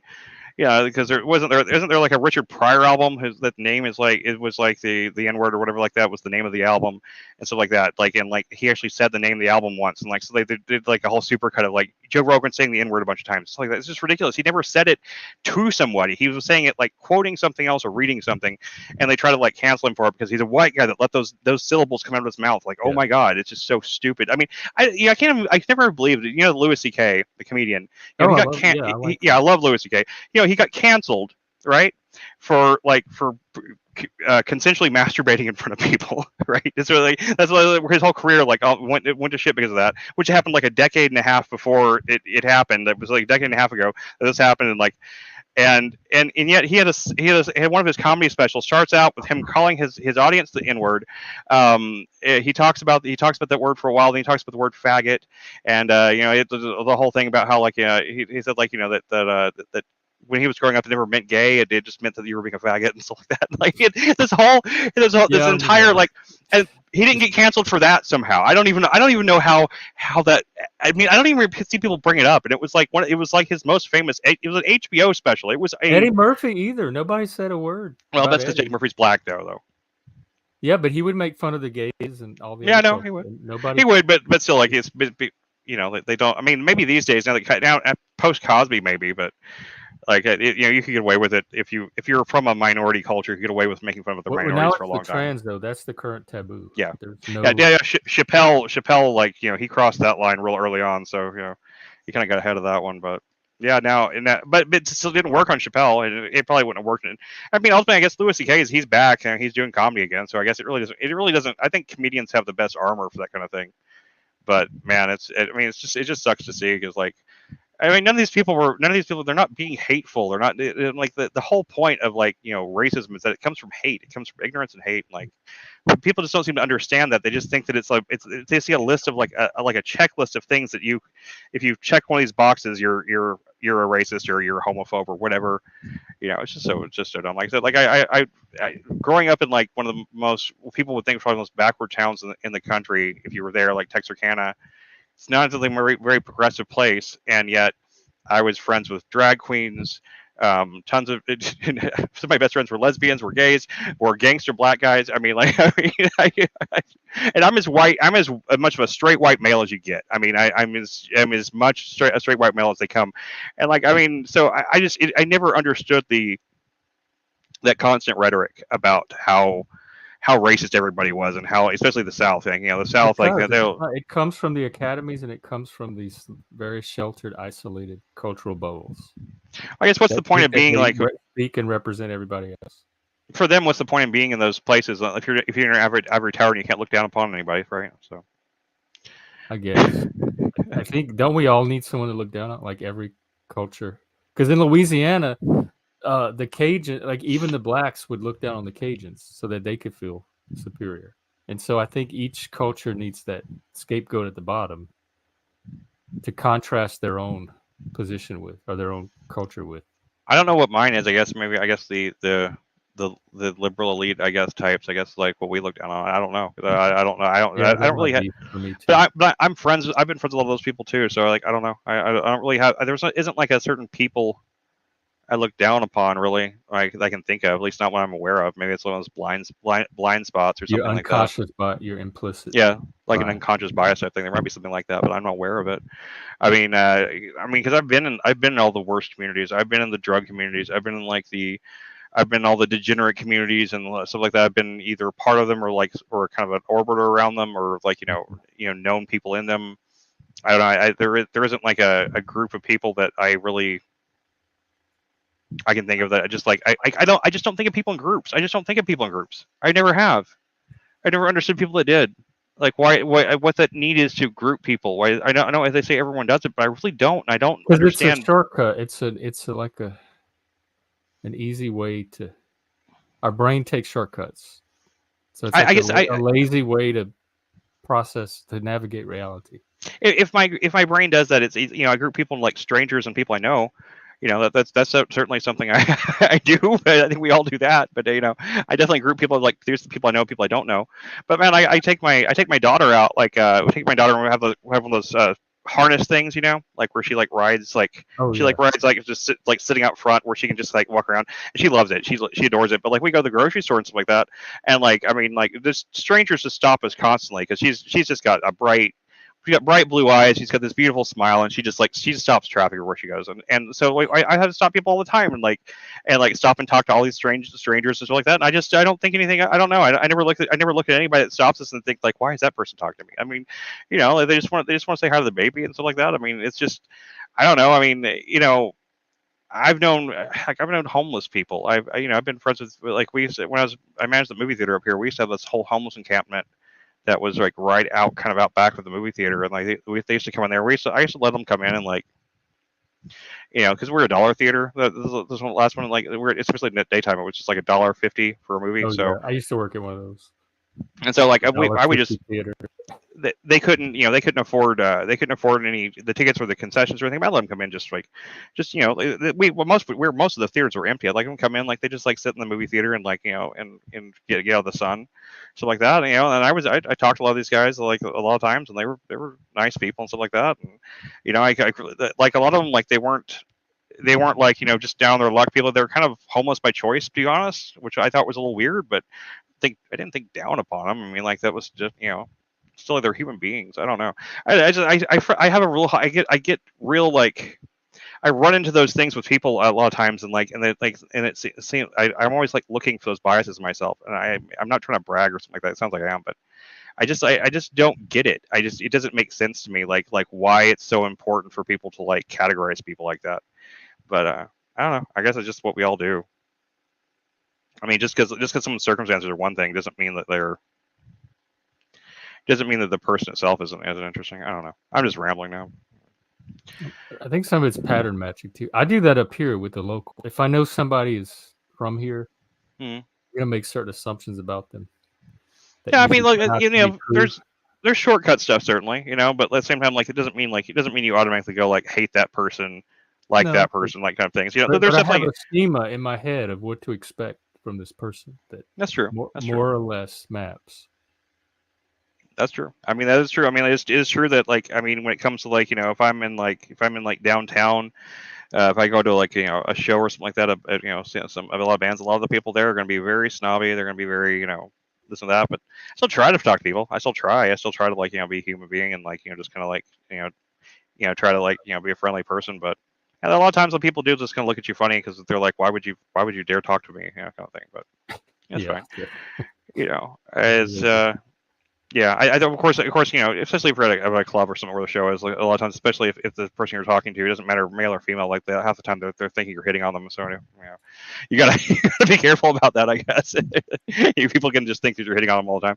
I'm just a friendly person when I'm out. Especially when I was growing up, I used to come to Dallas all the time for shows. I used to come to see bands all the time, and when I was growing up, like when I was like in that time period, I don't know, Deep Ellum was a very friendly place. It's like what we call the little band area in Dallas as Deep Ellum. And like it was a very friendly place. And pretty much if you're at a show, especially a lot of the indie bands, stuff like that, if you're a fan of that band, pretty much you were friends with everybody in that place. You could just walk up to anybody, and like it changed a lot since whenever I was a teenager to like now.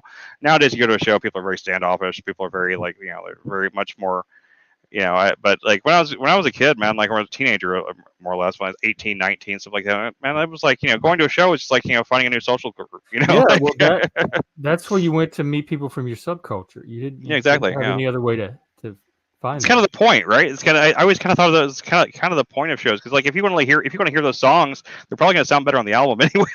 A lot of times, depending on the band. Now some bands are way better live. Some bands are way better live than they are on the album. But a lot of bands like like especially more so nowadays than when I was younger though. Like the recording quality and everything's gotten so good that you're probably not going to hear many things that sound better live than you will on the albums a lot of times. But yeah, I got into a whole like rabbit hole yesterday morning. I think I think you like that tweet I put up.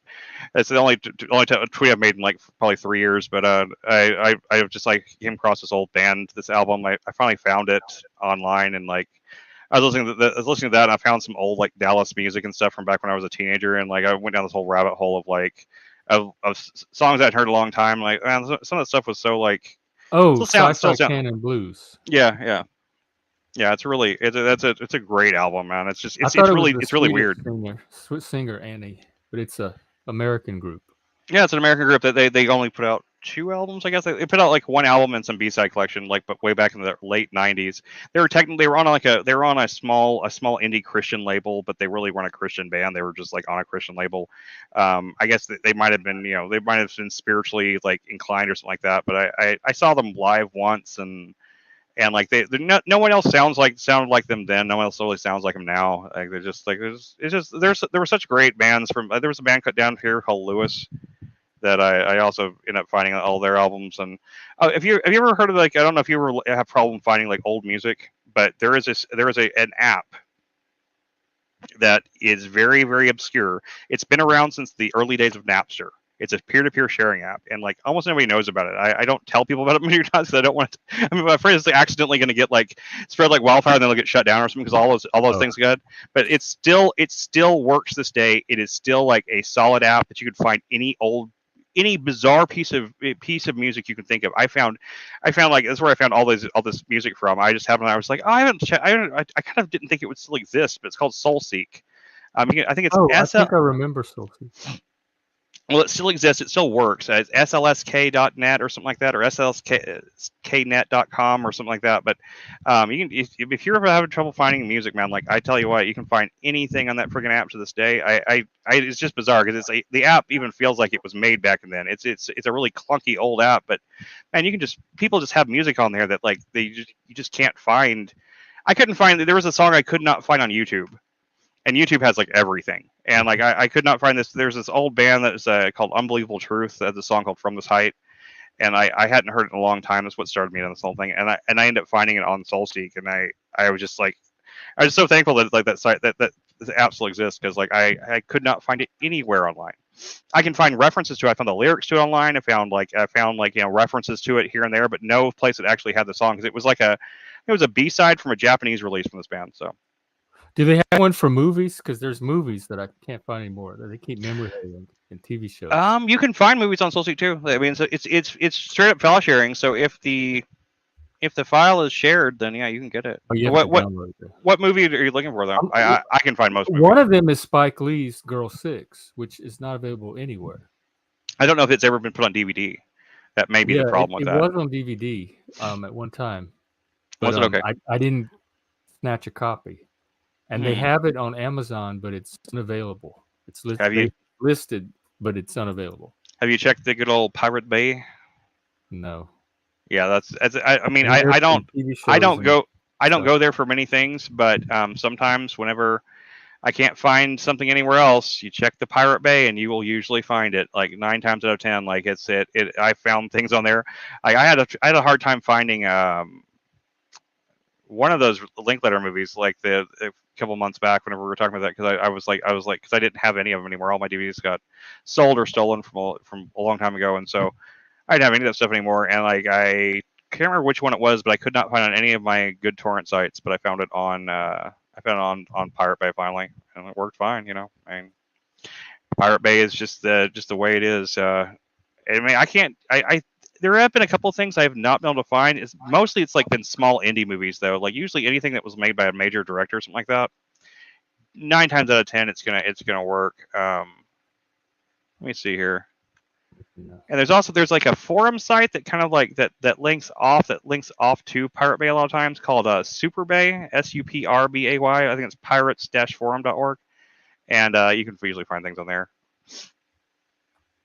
So far, I'm not seeing it on Pirate Bay. What's it called? Super Bay? It's pirates-forum.org. I'll send you the link because I have it right here. But I found things on there because like sometimes the search on Pirate Bay these days does not work so great. So I go there sometimes and like the search the function there works better and they have working links. But if they don't have a link to something on Pirate Bay, they have links to all of the things on Mega. What's it? Mega? I think it's the name of that file sharing app. It says I can only search every 30 seconds. That's not real Pirate Bay. Then that's a fake one. Bay. But that's dumb. Oh, Superbay does that? Yeah. Huh. I search Superbay all the time. It's never done that to me before. That's weird. You only search. That's really weird. I don't know. Maybe that must be a new Pirate Bay. This makes me more determined. Yeah. Let's see here. Like, let me check. I don't know which Pirate Bay site is even like working anymore. They change the domain all the time, so it's never like. It doesn't seem like it works. It says Girl 6 or something like that. I've seen that movie before, I think, but it's been a long time. What is it? About the Teresa Randall. She's a phone sex operator. Okay. Huh. Is it about phone sex operator? I do remember that movie kind of. That's weird. I haven't thought about that in a long time. The Spike Lee movie, you said, right? Yeah. Oh wait, I might have. No, that's just the trailer. They have little clips, but I can't find the full movie. It's out there somewhere. I'll check some of my. I have a few subscriptions to some private sites that I cannot even give. I don't even have to give invites out to them, but I can check those sites for you though. I'll check them for you so I can find it. Okay. I hate that because I'm a big archivist person because I've bought more movies. I've spent more of my disposable income on movies and shit like that than probably most people in their lifetimes. But I hate it whenever like stuff just disappears from like you can't find it to buy it. That's you can't why buy I'm hanging it. on to my DVDs. Yeah, that's why I end up getting like I end up getting involved in some of the little communities a while back, like trying to find stuff. There's a good one called Cinema. Was it Cinema? It's not Cinema Massacre. That's the name of that's the Angry Video Game Nerds thing. It's called Cinema something. I can't remember. It doesn't help unless I remember the name. But it's you can't really get into it anyway. I got an invite to it from somebody on another site from this and that. It was like a long thing, but it's the whole site does nothing but list like exploitation films and like just the worst movies. It just has like I think one of the criteria is that the movie can't have an IMDb rating above 3. But they have some of the weirdest stuff on there. Just like I found this thing on there once. It's one of the most disgusting and hilarious things I've ever seen in my entire life. It was like this weird like this. I guess she was a porn actress named Annie Sprinkle or something like that. Oh yeah, I know Annie Sprinkle. Yeah, I remember her. She did this. She did this weird ass thing.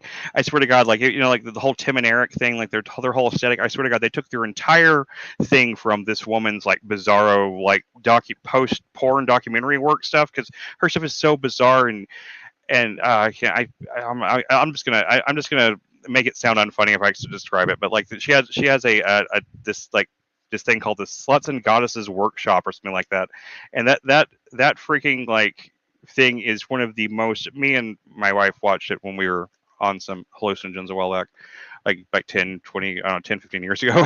And it was one of the funniest, most like I've never laughed that hard in my life because like maybe it's just the inebriated state I was in or what, but like there was this one moment that I think it's the hardest I've ever laughed at anything in my entire life, and it's not intended to be funny, but man, she's talking, but this woman's talking about like she's talking about body painting, okay, and she's talking about different things you can use to body paint, and then it's like she's like they're body painting with mud and like paint and stuff like that, and then it cuts to the shot of like someone painting on their body with their own menstruation blood. Disgusting, but it's disgusting, yes, but it's so it shocked me so much. I could not believe that anybody like put this in a sincere context in this thing. It was because it was not meant to be funny. This was not comedy stuff. This was just the most disgusting freaking thing. And I lost my shit. I laughed for like an hour. I couldn't breathe. It was just one of those things that comes out of nowhere. You just don't. I didn't even know why we were watching this thing because it was just bizarre. It was so bizarre. The whole thing just like it looked like it was meant to be a joke, but it's clearly not. And this woman is Annie Sprinkle is clearly insane. And everything she was saying was just like it sounded so like it like I said, Tim and Eric's like and the Tim and Eric awesome show, great job thing and everything they did. Like man, like they didn't have anything in this woman in terms of making bizarro outsider arts comedy. Like you know, you can't really make that kind of thing on purpose, I don't think, and have it be as funny as it is when someone does it completely by accident, like The Room and stuff like that. By the way, Friday we're watching Inland Empire. Oh, cool. Yeah, I'll try to definitely make for that. I haven't seen Inland Empire since I watched it twice back when it came out on DVD because I never saw it. I never even saw it playing anywhere in theaters, and like I watched it twice trying to understand it, and I have to admit, like that's the most impenetrable of all David Lynch's films. Yeah, I watched Lost Highway, and Lost Highway, yeah, it kind of meanders towards the end. But it's got the best best opening hook of any David Lynch movie. That whole concept of like the videotapes appearing on their doorstep and stuff. That's like the videotapes just like show them in bed and stuff like that, and it keeps getting closer to them and stuff like that. That's such a fucking awesome horror concept. I mean, oh man, my god, it's like and of course like I don't know. I love David Lynch is like he's like top five directors for me. Yeah, I'm a huge fan. I love everything he's done. I don't know. I don't think there's anything. I mean, actually, I'm not as huge a fan of Eraserhead, honestly, as I guess some people are. But I saw it on acid like in my 20s or something. I haven't seen it since. Yeah, exactly. I watched a similar thing. I mean, it's good, but I don't know. There isn't as much. It's just because it's his first film and stuff like that. I think it's really interesting, but I don't.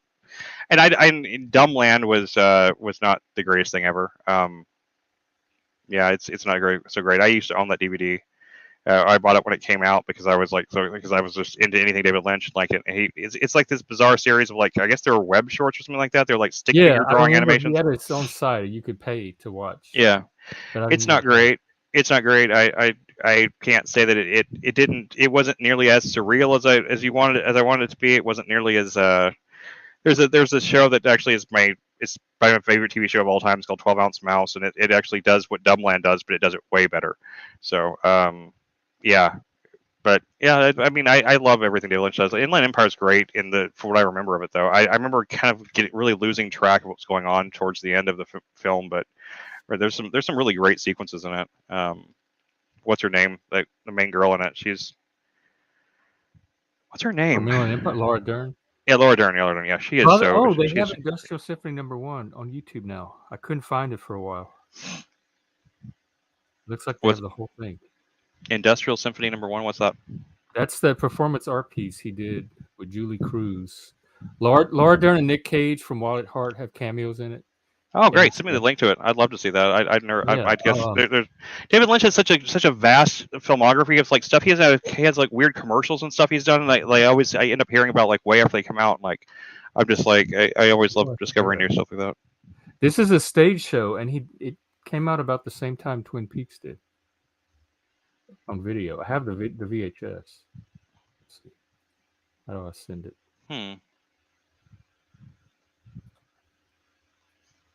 It says Girl 6 is available on Prime Video. Yeah, but when you go to it, it says unavailable. Oh, it does. Okay. And you checked eBay? Just be honest. I figure you probably did, but no, because I need it on streaming. I don't have a DVD player on my computer. Right. I figured if you could get the DVD, you could at least rip it or something.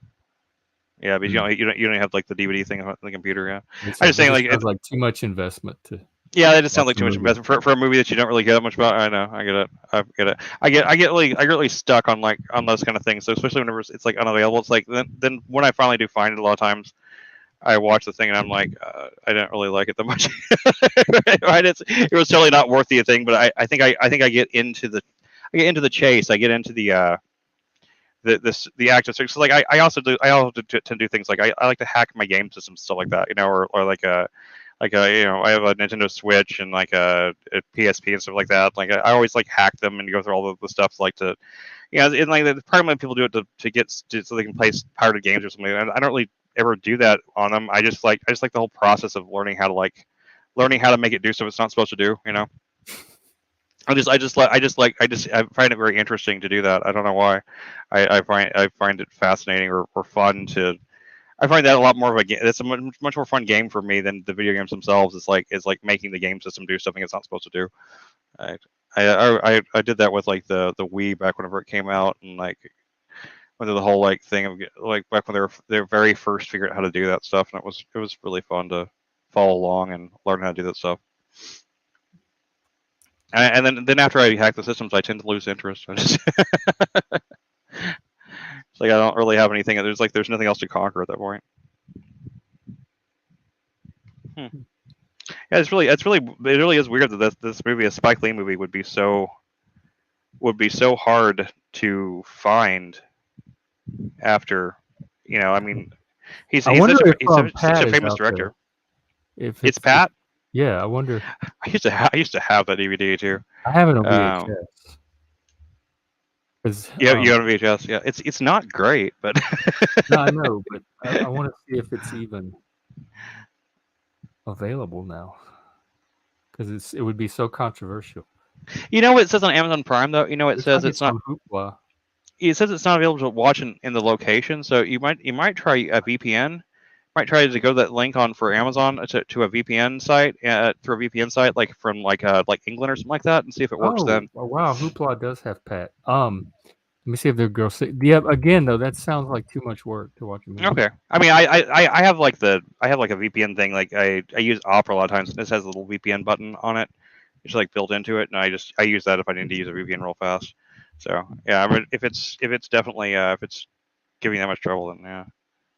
It may not be available at all anyway. It may just be not available. But sometimes when it says it's not available in your location, it just means that it has to see like your location as being England or Canada or something like that. A lot of times Canada has it. Why would they get to watch it and not?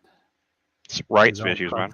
It just depends on like rights issues. Like a lot of times those older movies, they get like sold in like packages to these streaming services, the rights to show them and stuff like that. And so, if that movie just wasn't included in a package here, an American movie by an American director, we should be able to watch it.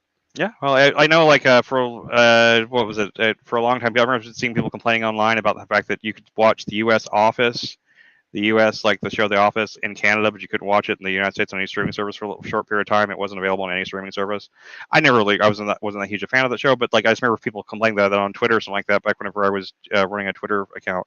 And so like I mean, like, it's the kind of thing that happens all the time. Just rights issues and stuff like that get involved, and then just like nobody's sure who has the rights or this or that. And, it's dumb. I mean, like the whole streaming thing has really thrown a wrench into a lot of stuff for a lot of these people. I think a lot more so than people realize it would. I don't think anyone really anticipated that streaming would kind of wreck the entire entertainment industry the way it has. It doesn't seem that hard to anticipate. Yeah, I mean, like, but like, I guess it's one of those things though, like where like it seems like people would have seen it coming, but a lot of times they just people are so convinced that things are going to stay the way that they are forever, and they just can't imagine how the world will be different, and then it changes, and then people get left behind. So yeah, I don't see anything. I don't see anything anywhere. I can't see anything of like where it says like where it might be available either. It's strange. I've never had that much trouble. I've never had that much trouble with a movie. I guess the thing is the movie was not well received. It is not a very well liked movie. So for all I know, maybe Spike Lee isn't happy with it. Maybe he wanted to bury the thing. I don't know. That's really weird though. I can't remember. I don't have like in this computer. Like my computer that had all of my. This is like my wife's laptop, so I don't have most of my bookmark stuff on here. So I don't have any of that. I have to sign into a different like thing to find my bookmarks. I guess. Anyway, I'll look into it later though. It's that's gonna be a mission for me now, just because like I have a hard time believing that it's not available anywhere. Like here's I've seen it like 3 or 4 times. You could get it from Blockbuster. You could access it anywhere. And now the fact that I can't find it anywhere. I remember watching it on like HBO or something like that back when I was a teenager. We're seeing on HBO or Showtime or one of those things whenever they do those like free periods where like the because my parents I never mean, paid it's for that. about sex work, so it shouldn't be that controversial. But No, it's it not wasn't. I don't think it's controversial. I just don't. It just flopped though. It was a massive failure. I liked it. I mean, It I don't didn't remember flop much worse about it. than some of the movies out there that are available. So That's that definitely alone true. would not explain its disappearance. That's true. That's true. I mean, like Spike Lee has a lot of failures too that are still fairly available. I mean, like I'm just looking here on like just the list on just Google alone when you look up Spike Lee's like filmography, and like you've got movies like She Hate Me. That one was a big failure. He Got Game didn't do well. And a lot of these movies are pretty major. I think Spike Lee's a really interesting director though, man. He's got some movies that I thought that were really great, and some that he's got some like that remake of Old Boy that was just kind of weird, and I don't know. I think it wasn't really a reason to remake Old Boy. 25th Hour is great. Oh, that's a good movie. You seen that one before? Mm-mm. Yeah, it's got Edward Norton and Philip Seymour Hoffman. Philip Seymour Hoffman's amazing in it. That was from like Philip Seymour Hoffman's like golden era. I think it was like '99 or something like that. And like he was in like 3 or 4 like great films that year. He did Magnolia that year, and he did I think he 25th did Hour. Flawless that year too. I liked him in that.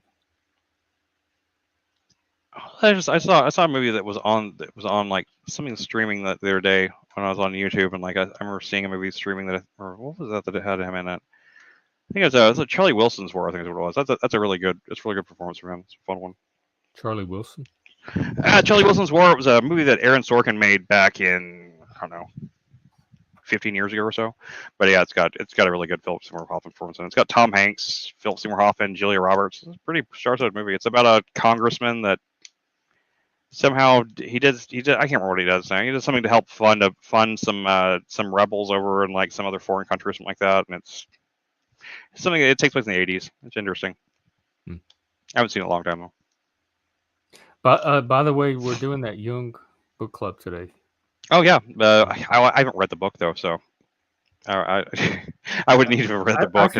I don't think that's the expectation. It's just themes from the book, but I mean, I've read some Jung, but I either. haven't read that one. Oh, you haven't read either? Okay. I read it in college, but I haven't read it recently. I wanted to when I saw the announcement thing, but I have not It's been. online. I mean, it's a pretty substantial book. Yeah, it really is. not a short read. I found the document, and like I was like I started scanning a couple pages, and I was like I just haven't been in the mental headspace where I can read and absorb that. And it's kind of one of those things where unless you can read and absorb it, like what's the point of reading it? It's not gonna. It's just not gonna penetrate the rocky soil that is my brain right now. So, yeah. So I just don't. I mean, I get most Jung stuff. I've read Jung stuff in the past and over the years and like that. I mean, I get a lot of the concepts and everything. They make sense to me, but yeah, some of his stuff is deep in that way that just like sometimes I try to read it and I just like I'm not ready to absorb it, and so it just kind of goes. It's just kind of like my eyes glaze over, and I'm technically reading it, but it's not actually. Nothing's happening, you know. There's some C.S. Lewis stuff like that too. That I love C.S. Lewis. It's one of my favorite authors, and I not really so much because of the spirituality stuff like Mere Christianity and stuff like people usually associate him with. But he has like a book called The Four Loves. That's it's mostly about sociology, and I also love his fictional stuff. He has Till We Have Faces is one of the best books I've ever read, and people really like write him off as this Christian apologist all the time and stuff like that. But a lot of his writing is much less to do with Christianity than it does to do with like just like life and people, emotions, stuff like that. And but he has a few books like The Problem with Pain, or no, the Problem with Pain, The Abolition of Man is another one. That man, they are just dense freaking books that. You have to be in that mode where you can read and understand those words, or otherwise it's just like I read like half of one of those books once, and I had no idea what I read afterwards. You know, I just like I couldn't even tell you a word thing about it. But I usually am pretty good at absorbing stuff like that, but I just haven't been in that mental head space lately. I have been in my own head for too long. I think like I had that couple year period like when Lindsay was like in psychosis and stuff like that, and then. And like I didn't really have anyone I could speak to for that whole time, and like that really like put my head in a weird space. I've been trying to slowly like get to the point where I can be social and communicate again, and it's tough because like I like come on the stream like this, and like I feel like I'm just rambling constantly. I feel really self-conscious, and Oh, I don't feel Well, like you I'm do saying ramble anything. constantly, but you seem pretty good at interacting with. Like you seem to be, since I've known you, you seem to be Yeah, I mean, I think I pull it off well. I guess socializing I don't quite know. well. I guess I pull it off okay, but I don't know. I feel really awkward all the I time. mean, I Though. I don't ramble know. too. When there's no guest, I sit on here and ramble the same way. So Yeah, I mean, I was watching. I was watching it whenever I was when we got in. I was just putting my grocery stuff, and that's why I chimed in. I was like, I just happened to as soon as I turned on the TV, it was like, thankfully, I guess like if I put since I put notifications, like put the all notifications thing on years and polls and stuff like that. So now YouTube actually does tell me whenever someone's streaming so or videos. you subscribe. Yeah, that's another thing. I'm supposed to remind people to like and subscribe. Although I never I like it always when other YouTubers do that because I figure people know to like and subscribe. You don't have to keep saying it, but then I forget to like a lot of times myself. I don't care if you like because I'm not like trying to get the algorithm to do anything. Yeah, I get you. But if you subscribe, it at least lets you know. Because I don't Yeah. always stream at the same time. So if you subscribe, you could at least see what time I'll be streaming that day. Yeah, I don't even know if people turning the notifications on even helps the numbers for the channel, but like I try to do that for the channels I actually care about, like I keep up with. Yeah, but I subscribed to your channel way back before I went on your stream before. Oh, thank you. But I subscribed there. But I try to like all the streams because I know that actually helps with like algorithm stuff and stuff like that. And yeah, I try to make sure I always Is the Paul's streams. algorithm just if you're trying to monetize? Not necessarily. It helps the algorithm it helps the recommendation algorithm. If people are actively hit the like button, it helps the stream get recommended to other people, especially if it's a live one. The more people that like the stream, the more likely it is to appear in someone's feed. Oh, so like some random person, it might show up on their screen, and they might. Oh yeah, in that case, I guess like people like if you. I mean, don't like it if you don't like it, but if you don't like it. No, I always do. I always do. I do for yours or Paul's or anything like that. Yeah, I do too. I miss a lot of the live streams. I don't know when they're happening a lot of times, and if I just don't happen to turn or pull up YouTube or something like that, it doesn't necessarily. Sometimes it like finally it seemed like it worked. It worked today. It told me that you were going on earlier today, but it doesn't always tell me. Yesterday I didn't see that. I didn't get a notification about you going, but I was out and I was not around any Wi-Fi connection, so I think that's probably why I didn't get it. But you're saying it gives you, it like feeds a notification to something, because I find them by just pulling up the YouTube site and then I can see who's live. Yeah, you're getting this extra communication from YouTube specifically to you saying, "Hey, somebody's live." I get an Android phone notification. Yeah. Oh, like a text or like a little. The notification bar, the pull down bar. Yeah, I get a little. No, I don't use those. Maybe I should consider turning those on, because I click sometimes if there's a stream coming up, you can click notify me.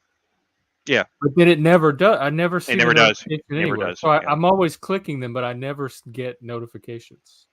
Yeah, I don't know. That's always made me mad too. But like, I think it's because like you have to go through it, and you have to not just like and subscribe the channel, but you also have to turn the notification bell on, and you have to put it to all and not just personalized. And then since I've gone through and done that with yours and the more I've liked streams from you guys and like stuff like that, the more that they seem to show up. Sometimes it still won't. So.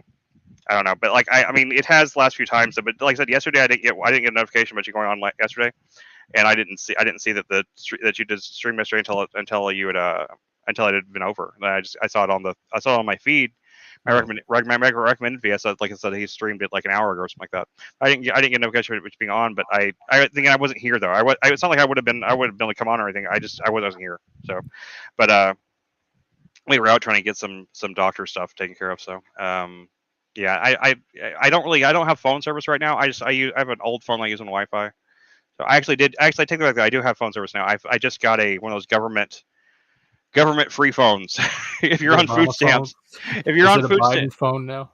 It's a Biden phone, I guess. I don't know. If you're on food stamps, I guess it was a Trump phone like a couple of years ago. So I don't know. If you're on food stamps, you can go to you can go to several different like little like weird companies that use like T-Mobile or whatever networks, and they just like you sign up and just give them proof that you have food stamps, and then they just send you a phone. Like, it was actually pretty fast, but that phone sucks though. I'll tell you that much. I mean, it's free. I'm not really complaining about it, but I don't know. just saying in general, it's a really bad phone. First came out. I think I Yeah, did. I did a long time And ago they too. limited the amount of hours you had. Yeah, to it use. only had like 500 minutes or something like that on it, and it's a lot of text. They were meant to be emergency phones.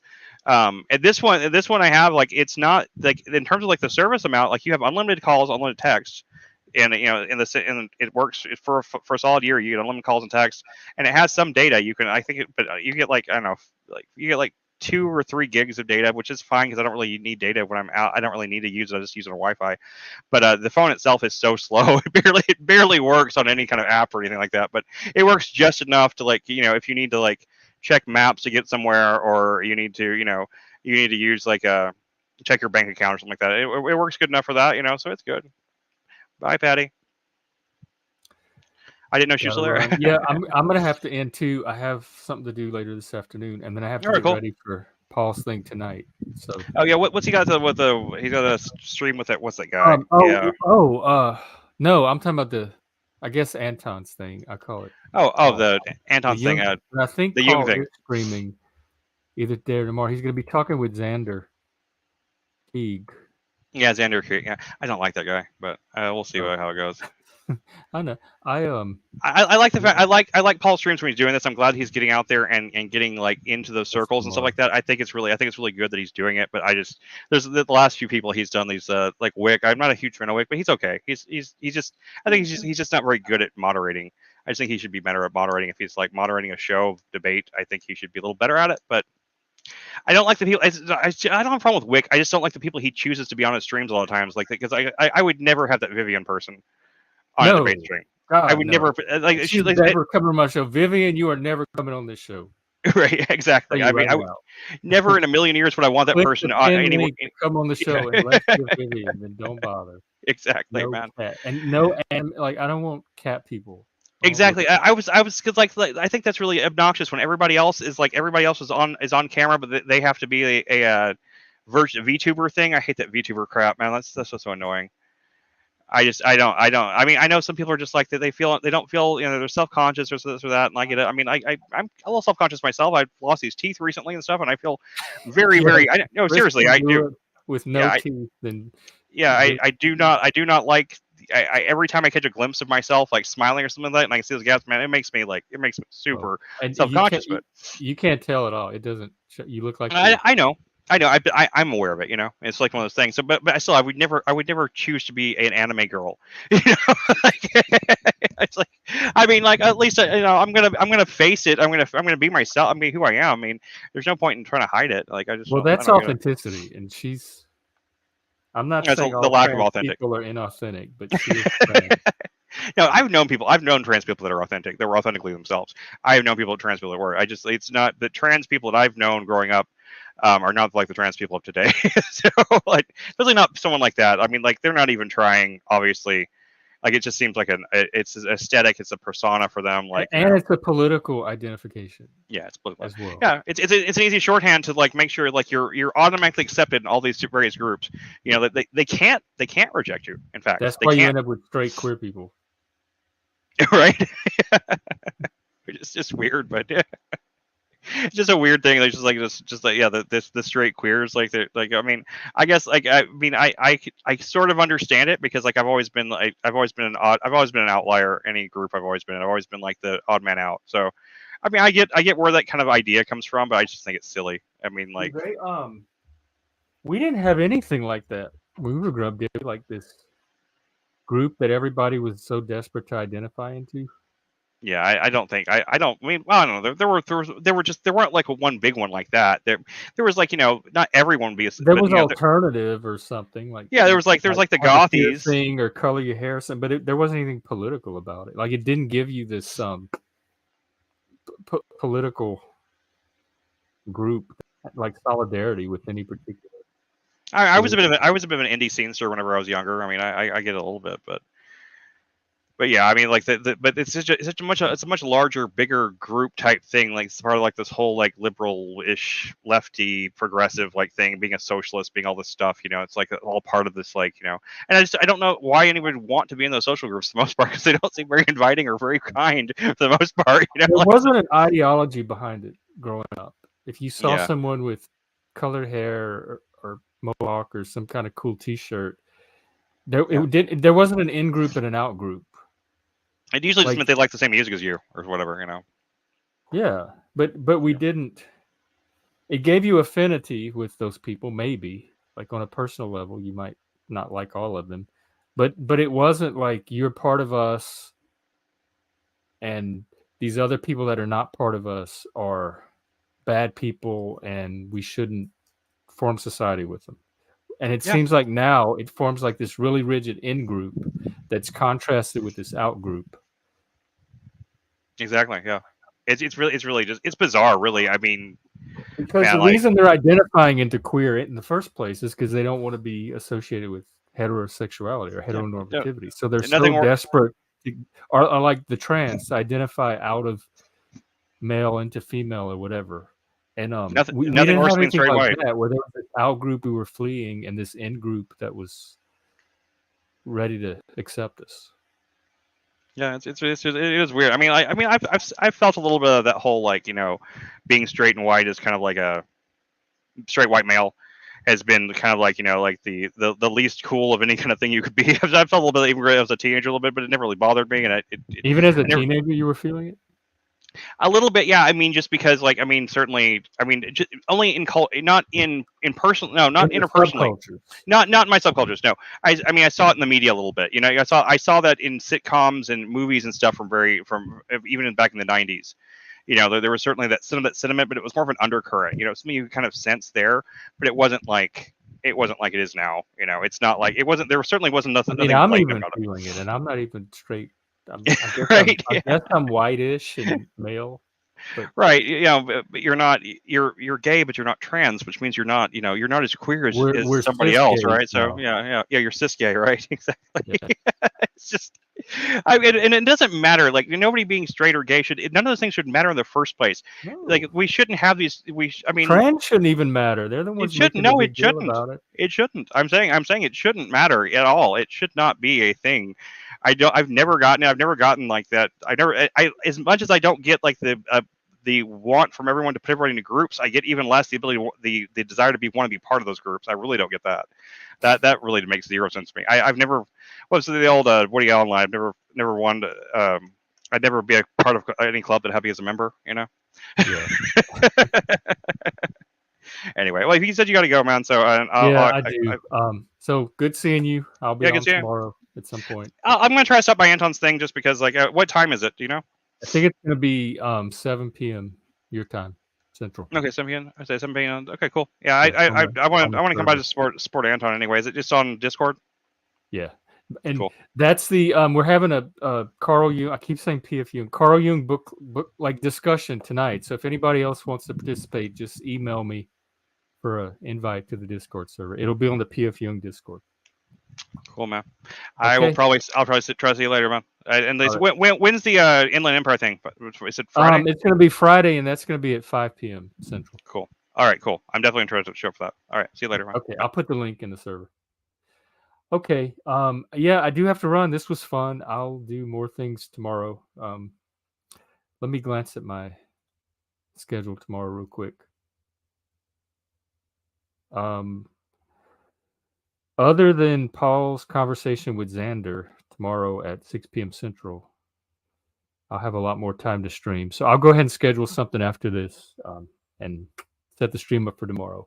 Thank you for watching and being here and commenting and I guess liking and subscribing if that's what I'm supposed to remind everyone to do. And I think today I want to do some rock. So let's go.